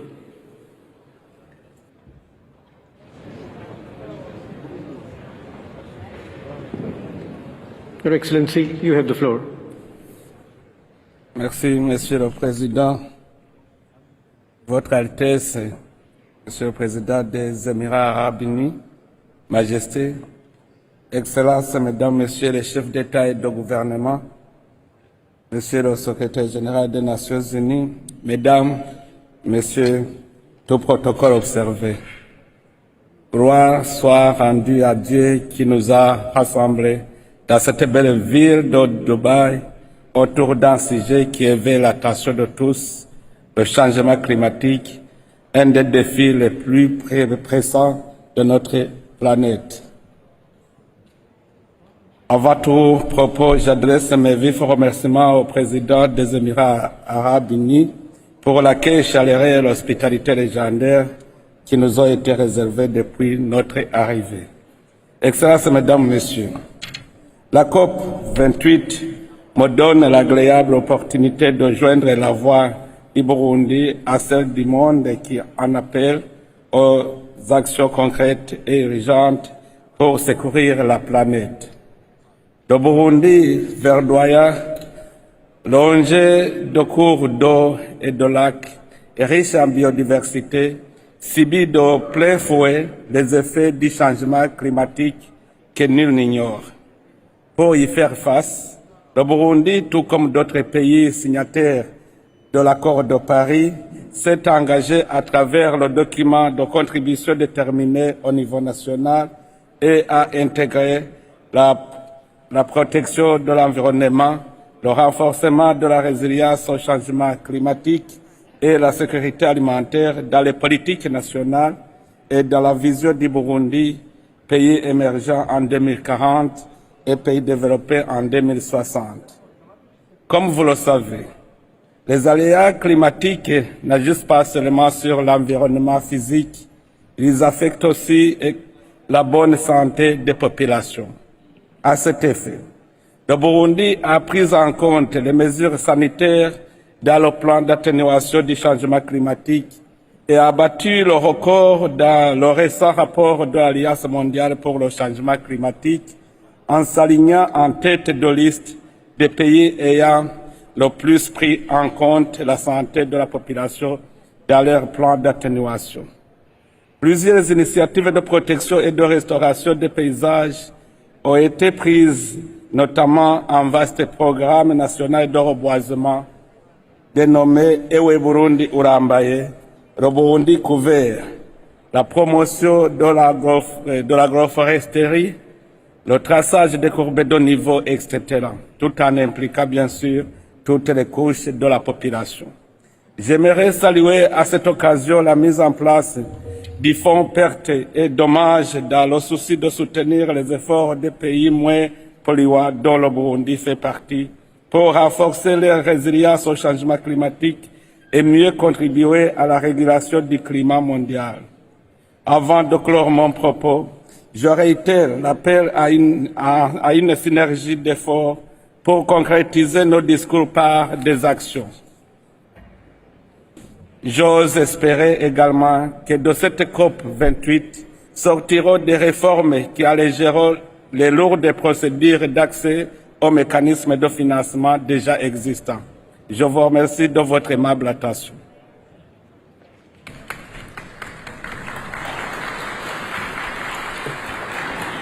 Thank you, Your Excellency. It is now my pleasure to welcome Her Excellency Ms. Mia Amoa Motley, Prime Minister of Barbados.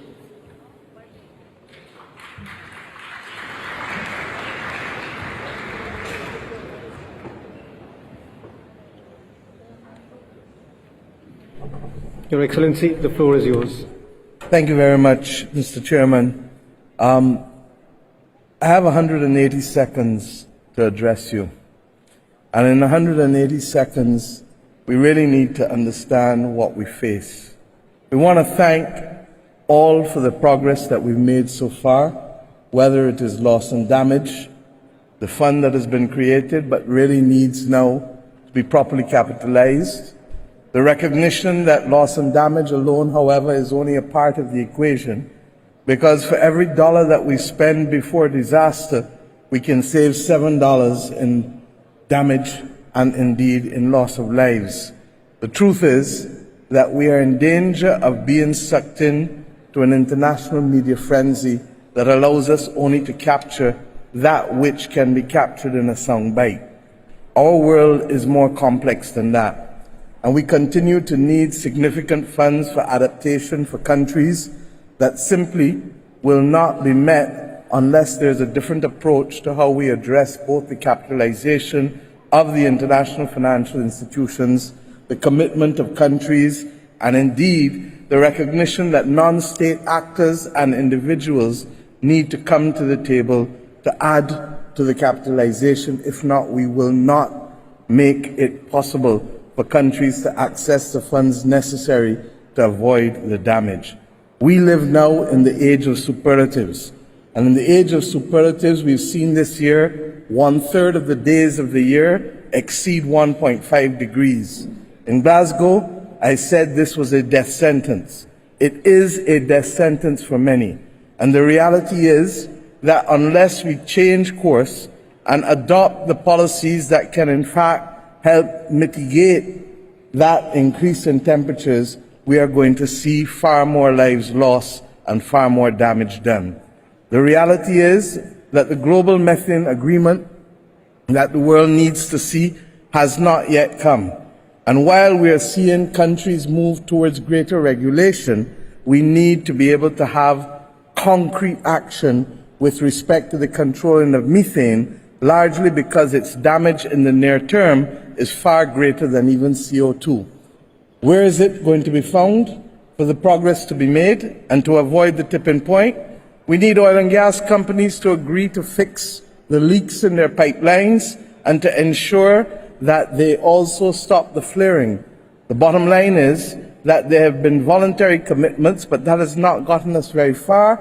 We need strong regulation and compliance to ensure that we can minimize the extent to which that continues to lead and hurl the world into hotter temperatures. Similarly, we need to make sure that waste management practices as well as farming practices are changed in order to be able to control the level of methane that the world is seeing. The science must be simple. To turn down the heat, you simply have to turn down the methane. And until we accept that, we will go over a tipping point. Secondly, we need to change our attitude towards access to capital. And I'm not going to say, I'm tired saying it. Long-term capital is needed in order to be able to stop us from being able to choose or force us from having to choose between people and planet. The Bridgetown Initiative, the Paris Plan for Action, all of it sets out that these are tipping points that we need to pass. And since I've passed my tipping point for 180 seconds, I've asked the world simply, let us agree to leave here with a global methane agreement, and let us agree that we have not yet fully unraveled what is necessary to turn the opportunities for countries into reality by making long-term capital available. We need new players at the table in terms of the insurance companies and in terms of the credit rating agencies and the bank regulators. If not, we will be speaking to each other and not seeing the level of progress that we need to see with respect to unlocking the financial conundrum that will give countries relief to be able to save each other.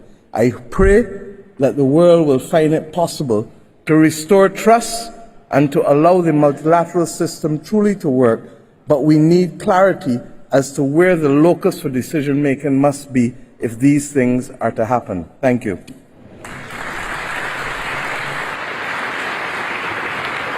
Thank you, Your Excellency. It is now my pleasure to welcome Her Excellency Ms. Kaja Kallas, Prime Minister of Estonia.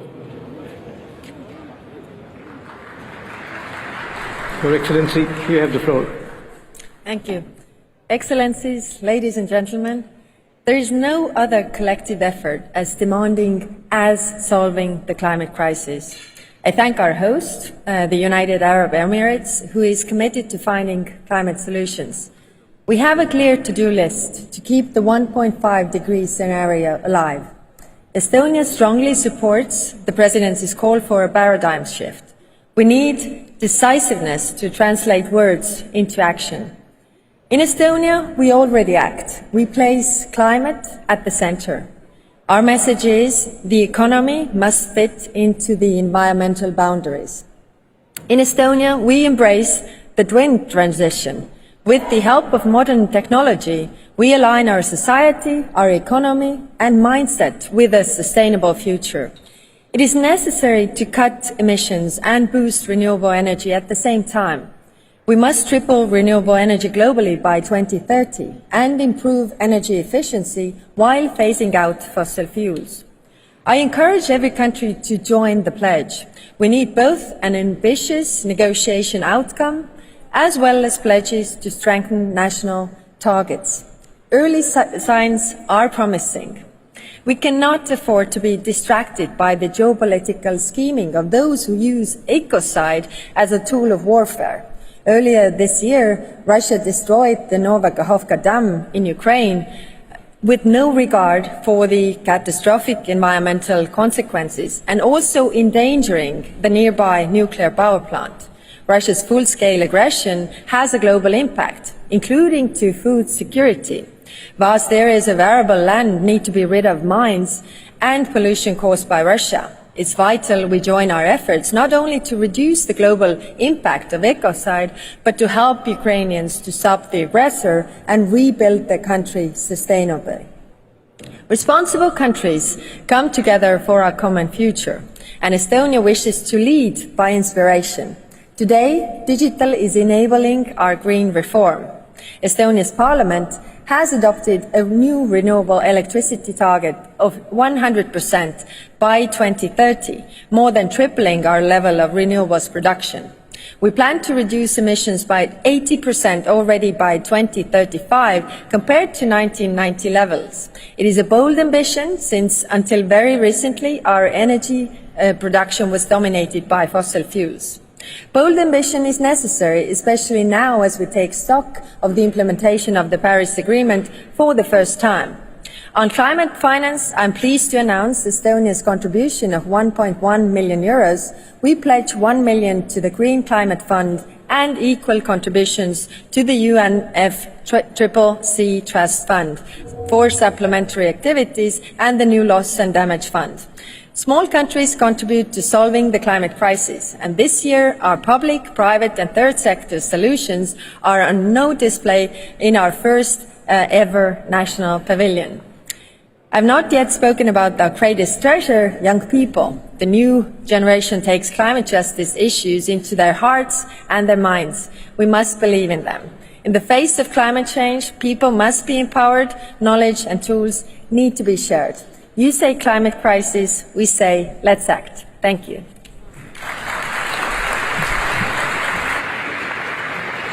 Thank you, Your Excellency. It is now my pleasure to welcome His Excellency Mr. Andrej Plenković, Prime Minister of Croatia.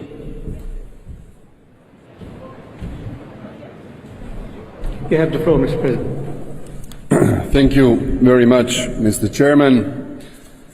I would like first to thank the Sheikh Mohammed bin Zayed Al Nahyan, the President of the United Arab Emirates, as our really excellent host here in Dubai. Excellencies, dear colleagues, ladies and gentlemen, it is with a sense of urgency and a call to action that I address you today on behalf of Croatia, which has experienced record flooding, the most violent and devastating storm in its history, repeated exceptional tides, and the hottest year ever recorded. Unfortunately, the alarms of climate change are ringing louder than ever, every day. And the grim reality is that global warming is accelerating rather than slowing down. Greenhouse gas emissions continue to rise when it is urgent that they decrease. For the first time in the history of humankind, on November 17th, we exceeded the symbolic threshold of 2% of global warming since the beginning of the industrial era. Not so long ago, this seemed unthinkable. This is a clear warning that we must do much more to curb climate change. However, we are doing the opposite. Half of the cumulative CO2 emissions emitted over the past 2 centuries have been emitted over the past 3 decades, and they continue to grow. It is now clear that the initial goal set by the Paris Agreement to keep global warming below 1.5% Celsius is no longer within our reach. Without a radical breakthrough, the cumulative emissions inevitably leading to a 2% warming will be reached in 2 decades. This means that we have very little time left to act. Worse yet, efforts must now be intensified to stay below 2%, and the challenge already seems monumental. But this is nothing compared to the consequences that such warming would cause if we did not prevent it. Scientists are unanimous. It would cause migrations on an unprecedented scale, disrupt the political and economic stability of the world, and threaten biodiversity, food security, and world peace. We must do everything to avoid such a catastrophic scenario, which requires our collective action. Croatia distinguishes itself within the European Union with our 5th rank for electricity production from renewable sources and our 8th rank for gross energy consumption from renewable sources. We have demonstrated our commitment to a sustainable future. Our 12th position worldwide in implementing the Sustainable Development Goals reflects our determination to integrate sustainable growth into our national priorities. We have taken significant steps by introducing environmental management in public administration and incorporating eco-friendly criteria in our green public procurement. Croatia's carbon pricing has already led to a 43% reduction in CO2 emissions, and we are extending the emission trading systems to the transport and construction sectors. As the 18th global tourist destination, we strongly advocate for sustainable tourism. Innovative legislation is underway, giving more consideration to the interests of local communities and providing them with tools to mitigate the impact of tourism on the environment. Clean energy is the future. With substantial geothermal potential, Croatia is preparing numerous projects that will serve as renewable, stable and independent sources of electricity production. The DONS project, a joint effort of Croatia and Spain, explores ways to harness fusion, a clear nuclear energy akin to the power that fuels the sun, within a few decades. Croatia is participating in the Hydrogen Valley project, which brings together several countries in the northern Adriatic region. Aimed at enhancing cooperation in research and innovation, this flagship initiative aspires to develop a green hydrogen supply chain, where Croatia aims to play a significant regional role in the future. Even if Croatia is not a big polluter, we aspire to redouble our efforts because the future of our children is at stake. If Croatia, which recovered from a devastating war 3 decades ago, can now do more than its share, it would be to the credit of the largest and the richest nations not to do less. This is all the more important when we know that the richest 10% are responsible for half of CO2 emissions, while the poorest half of humanity only generates 8% of emissions. More than ever, we must act without delay and in proportion to our impact on global warming. Croatia is determined to play its full part as a reliable partner within the COP Convention. Thank you very much for your attention and all the best. Thank you, Your Excellency. It is now my pleasure to welcome His Excellency Mr. Mark Brown, Prime Minister of Cook Islands.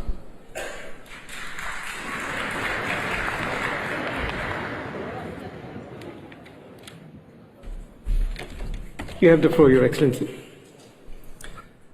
Your Honor, Excellencies, distinguished delegates, I begin by expressing my deepest gratitude to our generous hosts, the United Arab Emirates. The remarkable hospitality that we have experienced reflects the collaborative spirit we desperately need to address the pressing threats of climate change, a threat to our very security and way of life. I will focus my remarks on 3 critical issues. First, the urgent need for a robust, first, global stocktake. This stocktake must starkly outline our current shortcomings in global climate action and offer viable solutions. The blunt findings of the 6th IPCC assessment report are grim. Our present efforts fall drastically short of meeting the Paris Agreement goals. Climate change is not a looming threat, it is our daily reality in the Pacific. We still have a chance to limit global warming to 1.5 degrees, but only through immediate, decisive action. Secondly, the issue of climate finance. To put it plainly, the world must fulfill its financial commitments. It is as simple as that. In 2022, last year, the IMF reported that $7 trillion was spent on fossil fuel subsidies. Yet the global commitment to $100 billion per year to the Paris Agreement continues to struggle for fulfillment. A mere reallocation of $1.50 from every $100 spent on fossil fuel subsidies could easily finance this commitment. In today's economic climate, the previously agreed upon $100 billion per year is now merely a starting point. To effectively alter our current trajectory, the need for enhanced support is not just immediate, but overdue. In that vein, reforming international financial institutions to facilitate accessible climate finance without exacerbating debt is critical. I therefore commend the efforts like those of the Asian Development Bank in initiating new financing modalities, offering more accessible terms for high-income countries like the Cook Islands. 40-year loans with 10-year grace periods at 1% interest mark a significant start to essential financial reforms.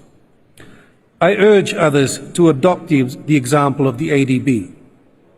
Small island developing states like the Cook Islands did not create this climate disaster. We shouldn't have to pay the heavy price for for protecting ourselves from its impacts. Hence, simplifying access to climate finance is imperative for swift and effective action. Despite substantial commitments to the high-level GCF replenishment, accessing such funds remains a daunting task for many nations. Last month, Pacific leaders under the Cook Islands chairmanship endorsed the Pacific Resilience Facility at our 52nd annual forum.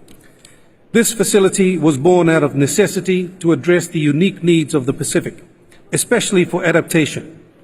In that vein, I express the gratitude of the substantial initial seeding of $50 million by the government of Saudi Arabia, and also contributions from those from the United States and the People's Republic of China and Australia toward this Pacific Fund.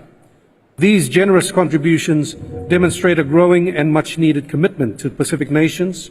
We therefore call on the remaining G20 nations to join their fellow members in contributing to the Pacific Resilience Facility. My final point speaks directly to this conference's theme, inclusivity.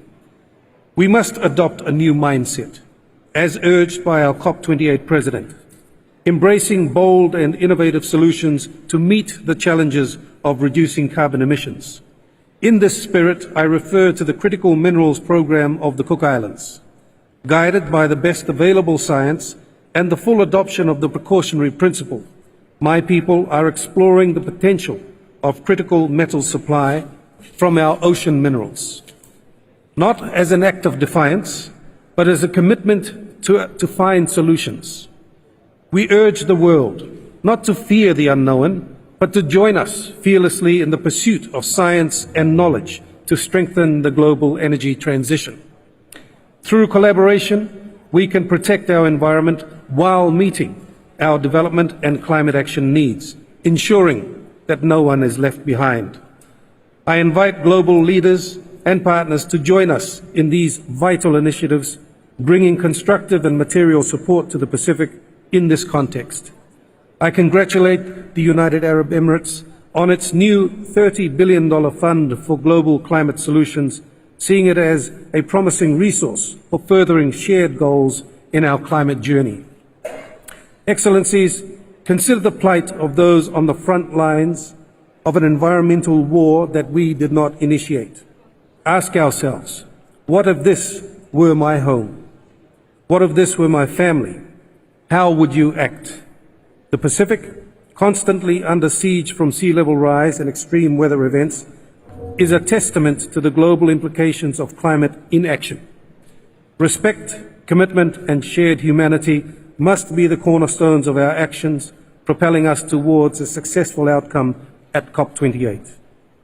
For the Cook Islands and my fellow small island nations, success at COP28 is 1.5 degrees. There is no alternative credible path. COP28 is now our best opportunity to bring our world back on course towards a sustainable, resilient, and just future. Our actions today will determine the legacy we leave for our future generations, and the Cook Islands is ready to unite, act, and deliver on our collective mission here at COP28. Thank you very much. Thank you, Your Excellency. It is now my pleasure to invite His Excellency Mr. Klaus Werner Johannes, President of Romania.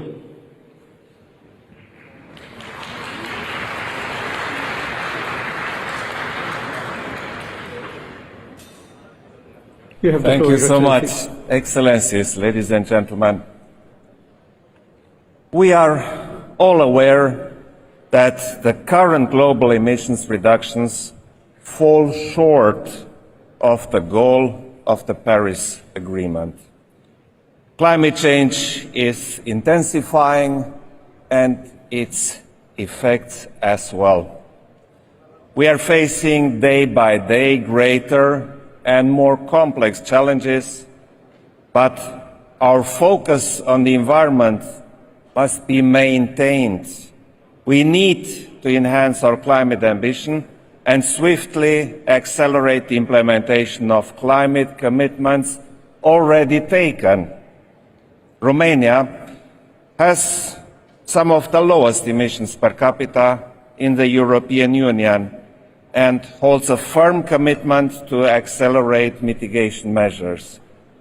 We aim at reducing our emissions with roughly 80% from 1990 levels by 2030 and move afterwards at a fast pace towards climate neutrality. Romania's national energy mix will consist of 86% renewable energy by 2050 at the latest, completed by low-carbon energy such as nuclear. Ladies and gentlemen, we have to also acknowledge the synergies between climate action, education, and developing green skills. For example, the REPower EU program brings nationally 2 billion euros in investments for renewable energy and green skills development. The vast majority of Romanian youth finds learning about climate change in school essential to their engagement in climate action. Therefore, climate and environmental education is becoming more and more important in the Romanian school curricula. Excellencies, climate action is an important pillar of our diplomatic engagement with regional and global partners. Climate education, biodiversity protection, climate-resilient food production, and low-carbon energy generation are at the core of the Romanian climate diplomacy. We are keen on advancing projects on these areas with like-minded partners. Romania is also very engaged with global partners, including from Africa, the Middle East, and Latin America, to facilitate training and know-how sharing on managing emergency situations and implementing early warning systems. These areas are growing in importance in the context of the devastating effects of climate change. I will conclude my intervention with a call to ambitious engagement and to action for our planet and for the well-being of all our citizens, present and future generations. Thank you. Thank you. Thank you, Your Excellency. Now it is my pleasure to welcome His Excellency Mr. Kyriakos Mitsotakis, Prime Minister of Greece.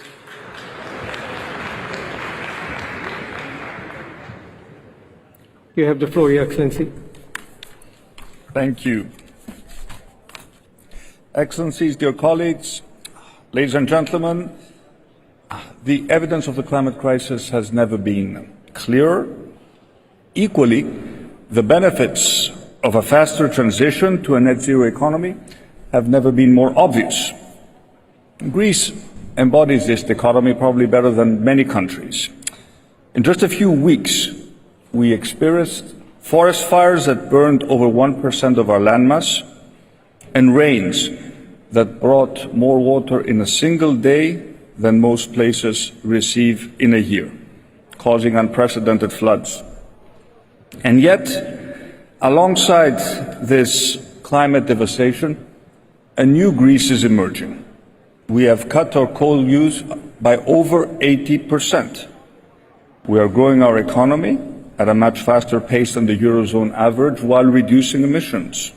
In total, our emissions are down by 43% from 2005 as we turn increasingly to renewable energy. This is one of the best performances of any European country. Last year, our penetration of wind and solar was the 7th highest in the world, and our installed capacity was the 5th highest on a per capita basis.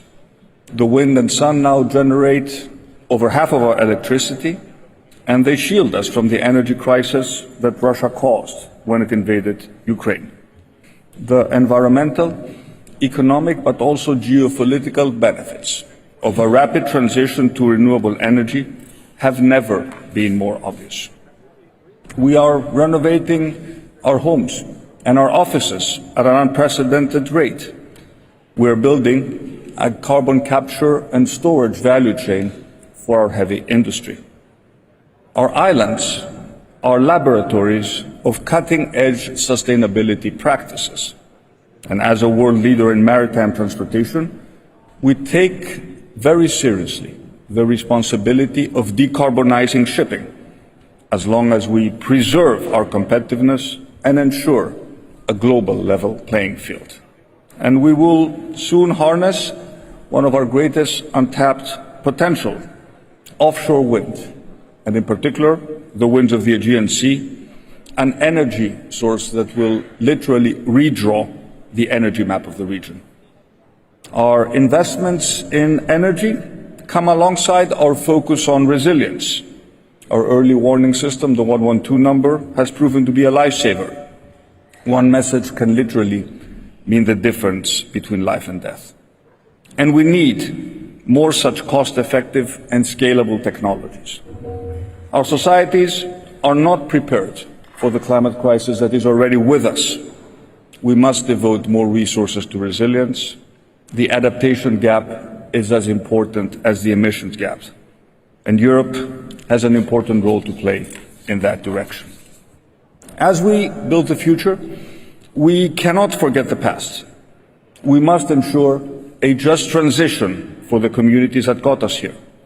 And we have a responsibility to our shared cultural heritage, to protect endangered monuments from the wrath of climate change. And in doing so, I firmly believe that we will discover ancient wisdom, how to build, grow, and thrive in harmony with nature. This wisdom will come from every corner of the earth. We have so much to learn from one another and from our ancestors. And this challenge is as much about artificial intelligence as it is about ancestral intelligence. Dear colleagues, our challenge is immense, but we cannot not minimize the progress that we have made.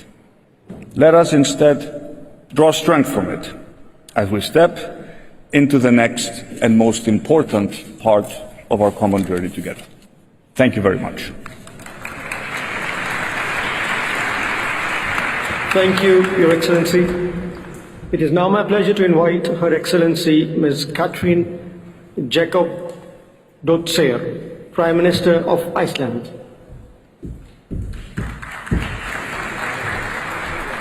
You have the floor, madam. Thank you, dear colleagues, ladies and gentlemen. As we gather here at COP28, we must recognize that we face serious threats of irreversible change.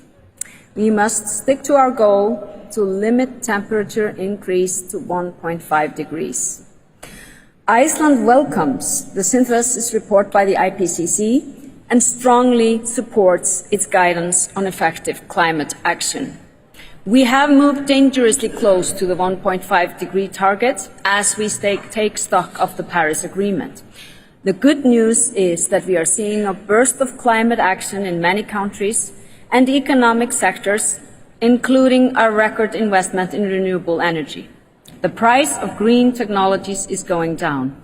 All this is positive. However, the bad news is that progress is too slow. We need to do more to cut emissions, a lot more. We need to accelerate a clean energy transition, scale up green solutions, increase nature-based solutions, and make sure that those who pollute pay. But we also need to do less.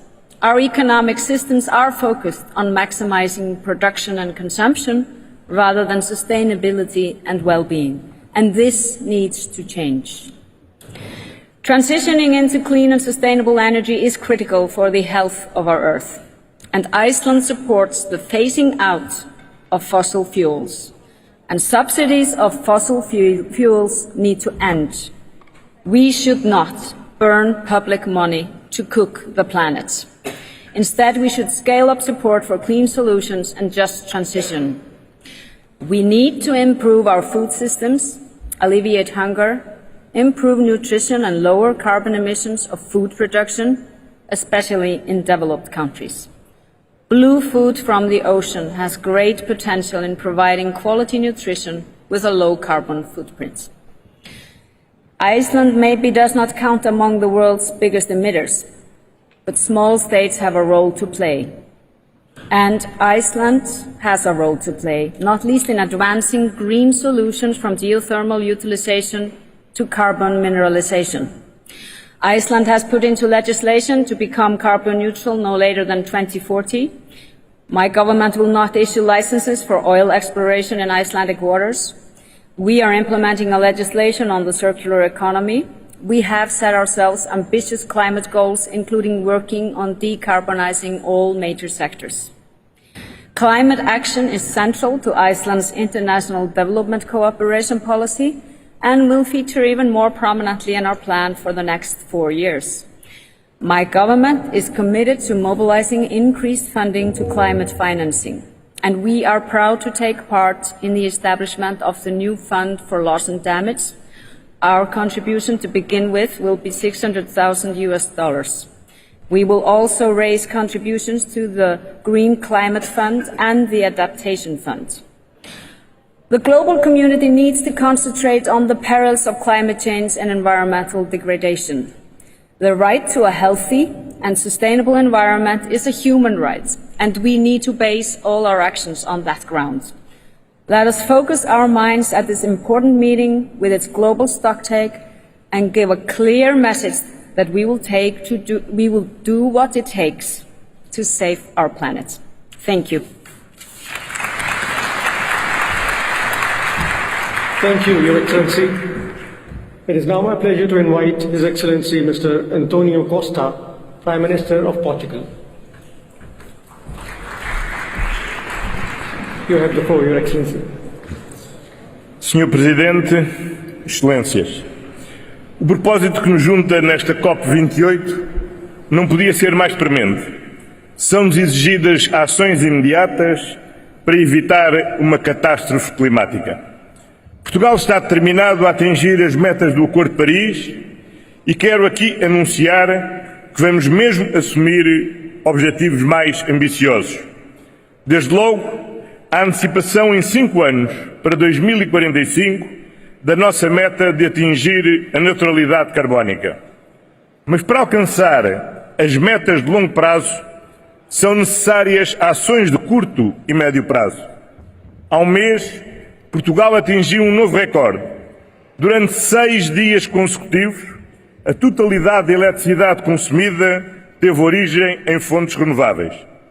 Este sucesso não diminui a nossa ambição. Queremos acelerar a transição para as energias renováveis. Até 2030, iremos multiplicar mais de 2,5 vezes a capacidade instalada de renováveis. 85% da produção de eletricidade terá origem em renováveis e seremos líderes no mercado offshore flutuante. A experiência de Portugal testemunha que o combate às alterações climáticas é sobretudo uma oportunidade. O investimento nas renováveis foi uma garantia de estabilidade quando a invasão da Ucrânia pela Rússia abalou a segurança energética da Europa. Em Portugal, a transição climática representará, sobretudo, uma enorme oportunidade. Uma oportunidade, desde logo, para a investigação e desenvolvimento, para a inovação. Uma oportunidade de investimentos, muitos deles já em curso, de 85 mil milhões de euros nas próximas 2 décadas, cerca de 35% do nosso produto interno bruto.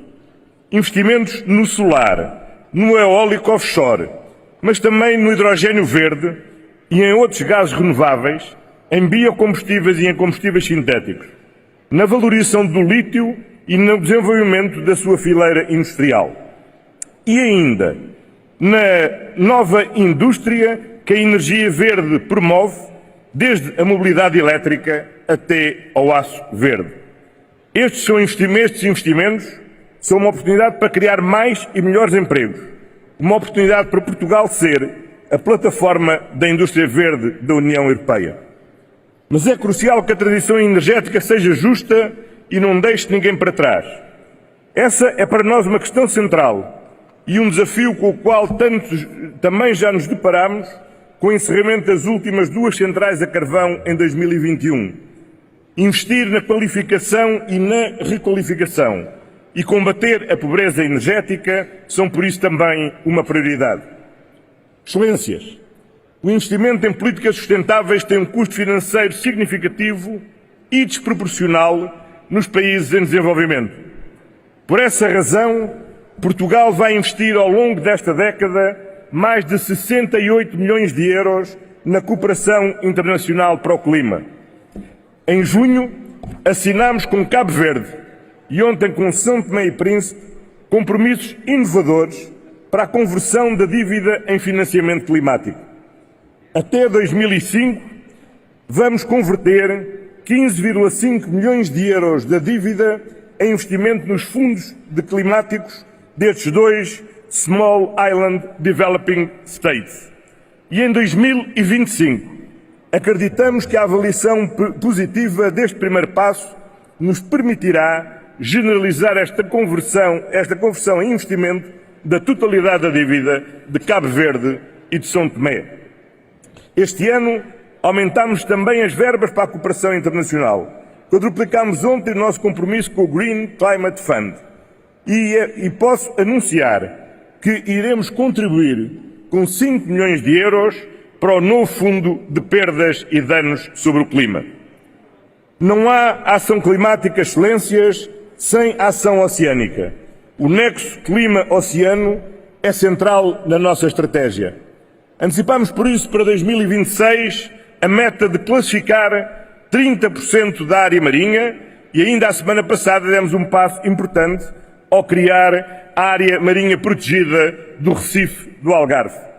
E queremos continuar a investir nesta área, designadamente através do desenvolvimento do Observatório Climático do Oceano e promovendo o empreendedorismo e as startups ligadas à economia azul. Uma palavra final para a importância da proteção ambiental. Este ano já alcançamos o objetivo de garantir proteção legal a 30% do território nacional. Estamos empenhados numa reforma da floresta que previna estruturalmente os incêndios florestais. Ao longo dos últimos anos, triplicámos o investimento na gestão de fogo, dando clara prioridade à prevenção. E a semana passada aprovámos a instituição do mercado voluntário do carbono, de modo a mobilizar investimentos privados para acelerar as ações de mitigação. Excelências, inverter a trajetória que levará o nosso planeta à ruptura exige uma ação mais rápida, mais concreta e mais ambiciosa, como nos pede o secretário-geral das Nações Unidas, António Guterres. Muitas vezes ouvimos dizer que não há planeta B. A verdade da história é que o planeta já existia antes da humanidade e provavelmente pode sobreviver à humanidade. O que nós sabemos é que a humanidade não sobreviverá a si própria e que não há humanidade B. É mesmo por nós, por aqueles que nos sucederão, pelos nossos filhos, os nossos netos, os netos dos nossos netos, que nós temos de agir já e hoje. E é por isso que Portugal permanecerá um parceiro empenhado nesta transição. Muito obrigado.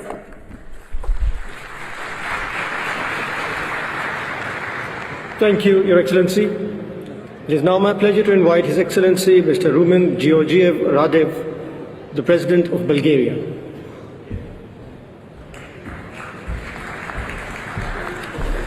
You have the floor, Excellency. Thank you, Mr. President. Excellencies, ladies and gentlemen, let me first express my gratitude to the United Arab Emirates for hosting this year's conference and congratulations on your National Day. Once exceptional, extreme weather events like wildfires, floods, storms and droughts that are now occurring with increased frequency demand decisive actions. Therefore, we expect COP28 to streamline the political guidance, especially on the global stocktake, resulting from the high-level events and intense negotiations that will shape our collective commitment to climate action.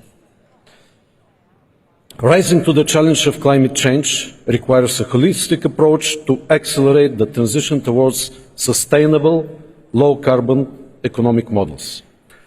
Bulgaria has experienced significant economic growth and transformation in recent decades. Presently, our greenhouse gas emissions have decreased by more than 50% compared to base year, one of the biggest reductions in Europe. Today, however, the efforts to climate neutral transition should go far beyond emissions targets. Our main challenge is to guarantee the sustainability of this transformation without compromising the standard and quality of life of our citizens and the competitiveness of our economies. Overcoming this challenge requires systematic innovative approach and harnessing the latest technology achievements. Examples of innovative technologies for decarbonization can be seen at the Bulgarian Pavilion during this conference. Furthermore, to drive the transition responsibility, we must ensure that our education, health, social and economic systems are adapted to protect the most vulnerable, which is especially relevant for children. In that respect, let me highlight that Bulgaria is one of the first signatories in Europe of the Declaration on Children, Youth and Climate. To promote the fulfillment of children's right to a healthy environment. Mr. President, one of the expected outcomes of COP29 is to figure out the COP29 presidency. Facing an unprecedented deadlock in the Eastern European group, Bulgaria, as one of the candidate countries, has been extremely constructive and proactively seeking for compromise in the process. We will continue with this responsible approach to find a solution towards a smooth transition between COP28 and COP29. In conclusion, I would like to assure you that my country remains actively engaged in advancing our climate agenda, and we will work with other parties towards a sound, positive outcome of this conference. Thank you.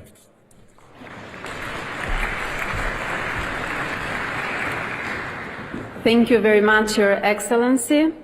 I would like to kindly remind all that the speech should be 3 minutes. Thank you.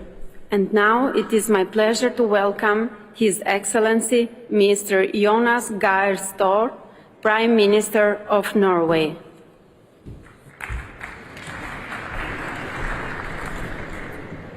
Madam President, we are in Dubai to carve out a clear way forward for a 1.5 target and climate resilience. Energy transition is the linchpin of a roadmap for ambition and action. We must join forces behind collective commitment to phase out use of unabated fossil fuels. And phasing out means also rapidly phasing in renewables. Norway supports a call for global tripling of renewables and doubling of energy efficiency by 2030, at a speed and scale to achieve global peaking of greenhouse gas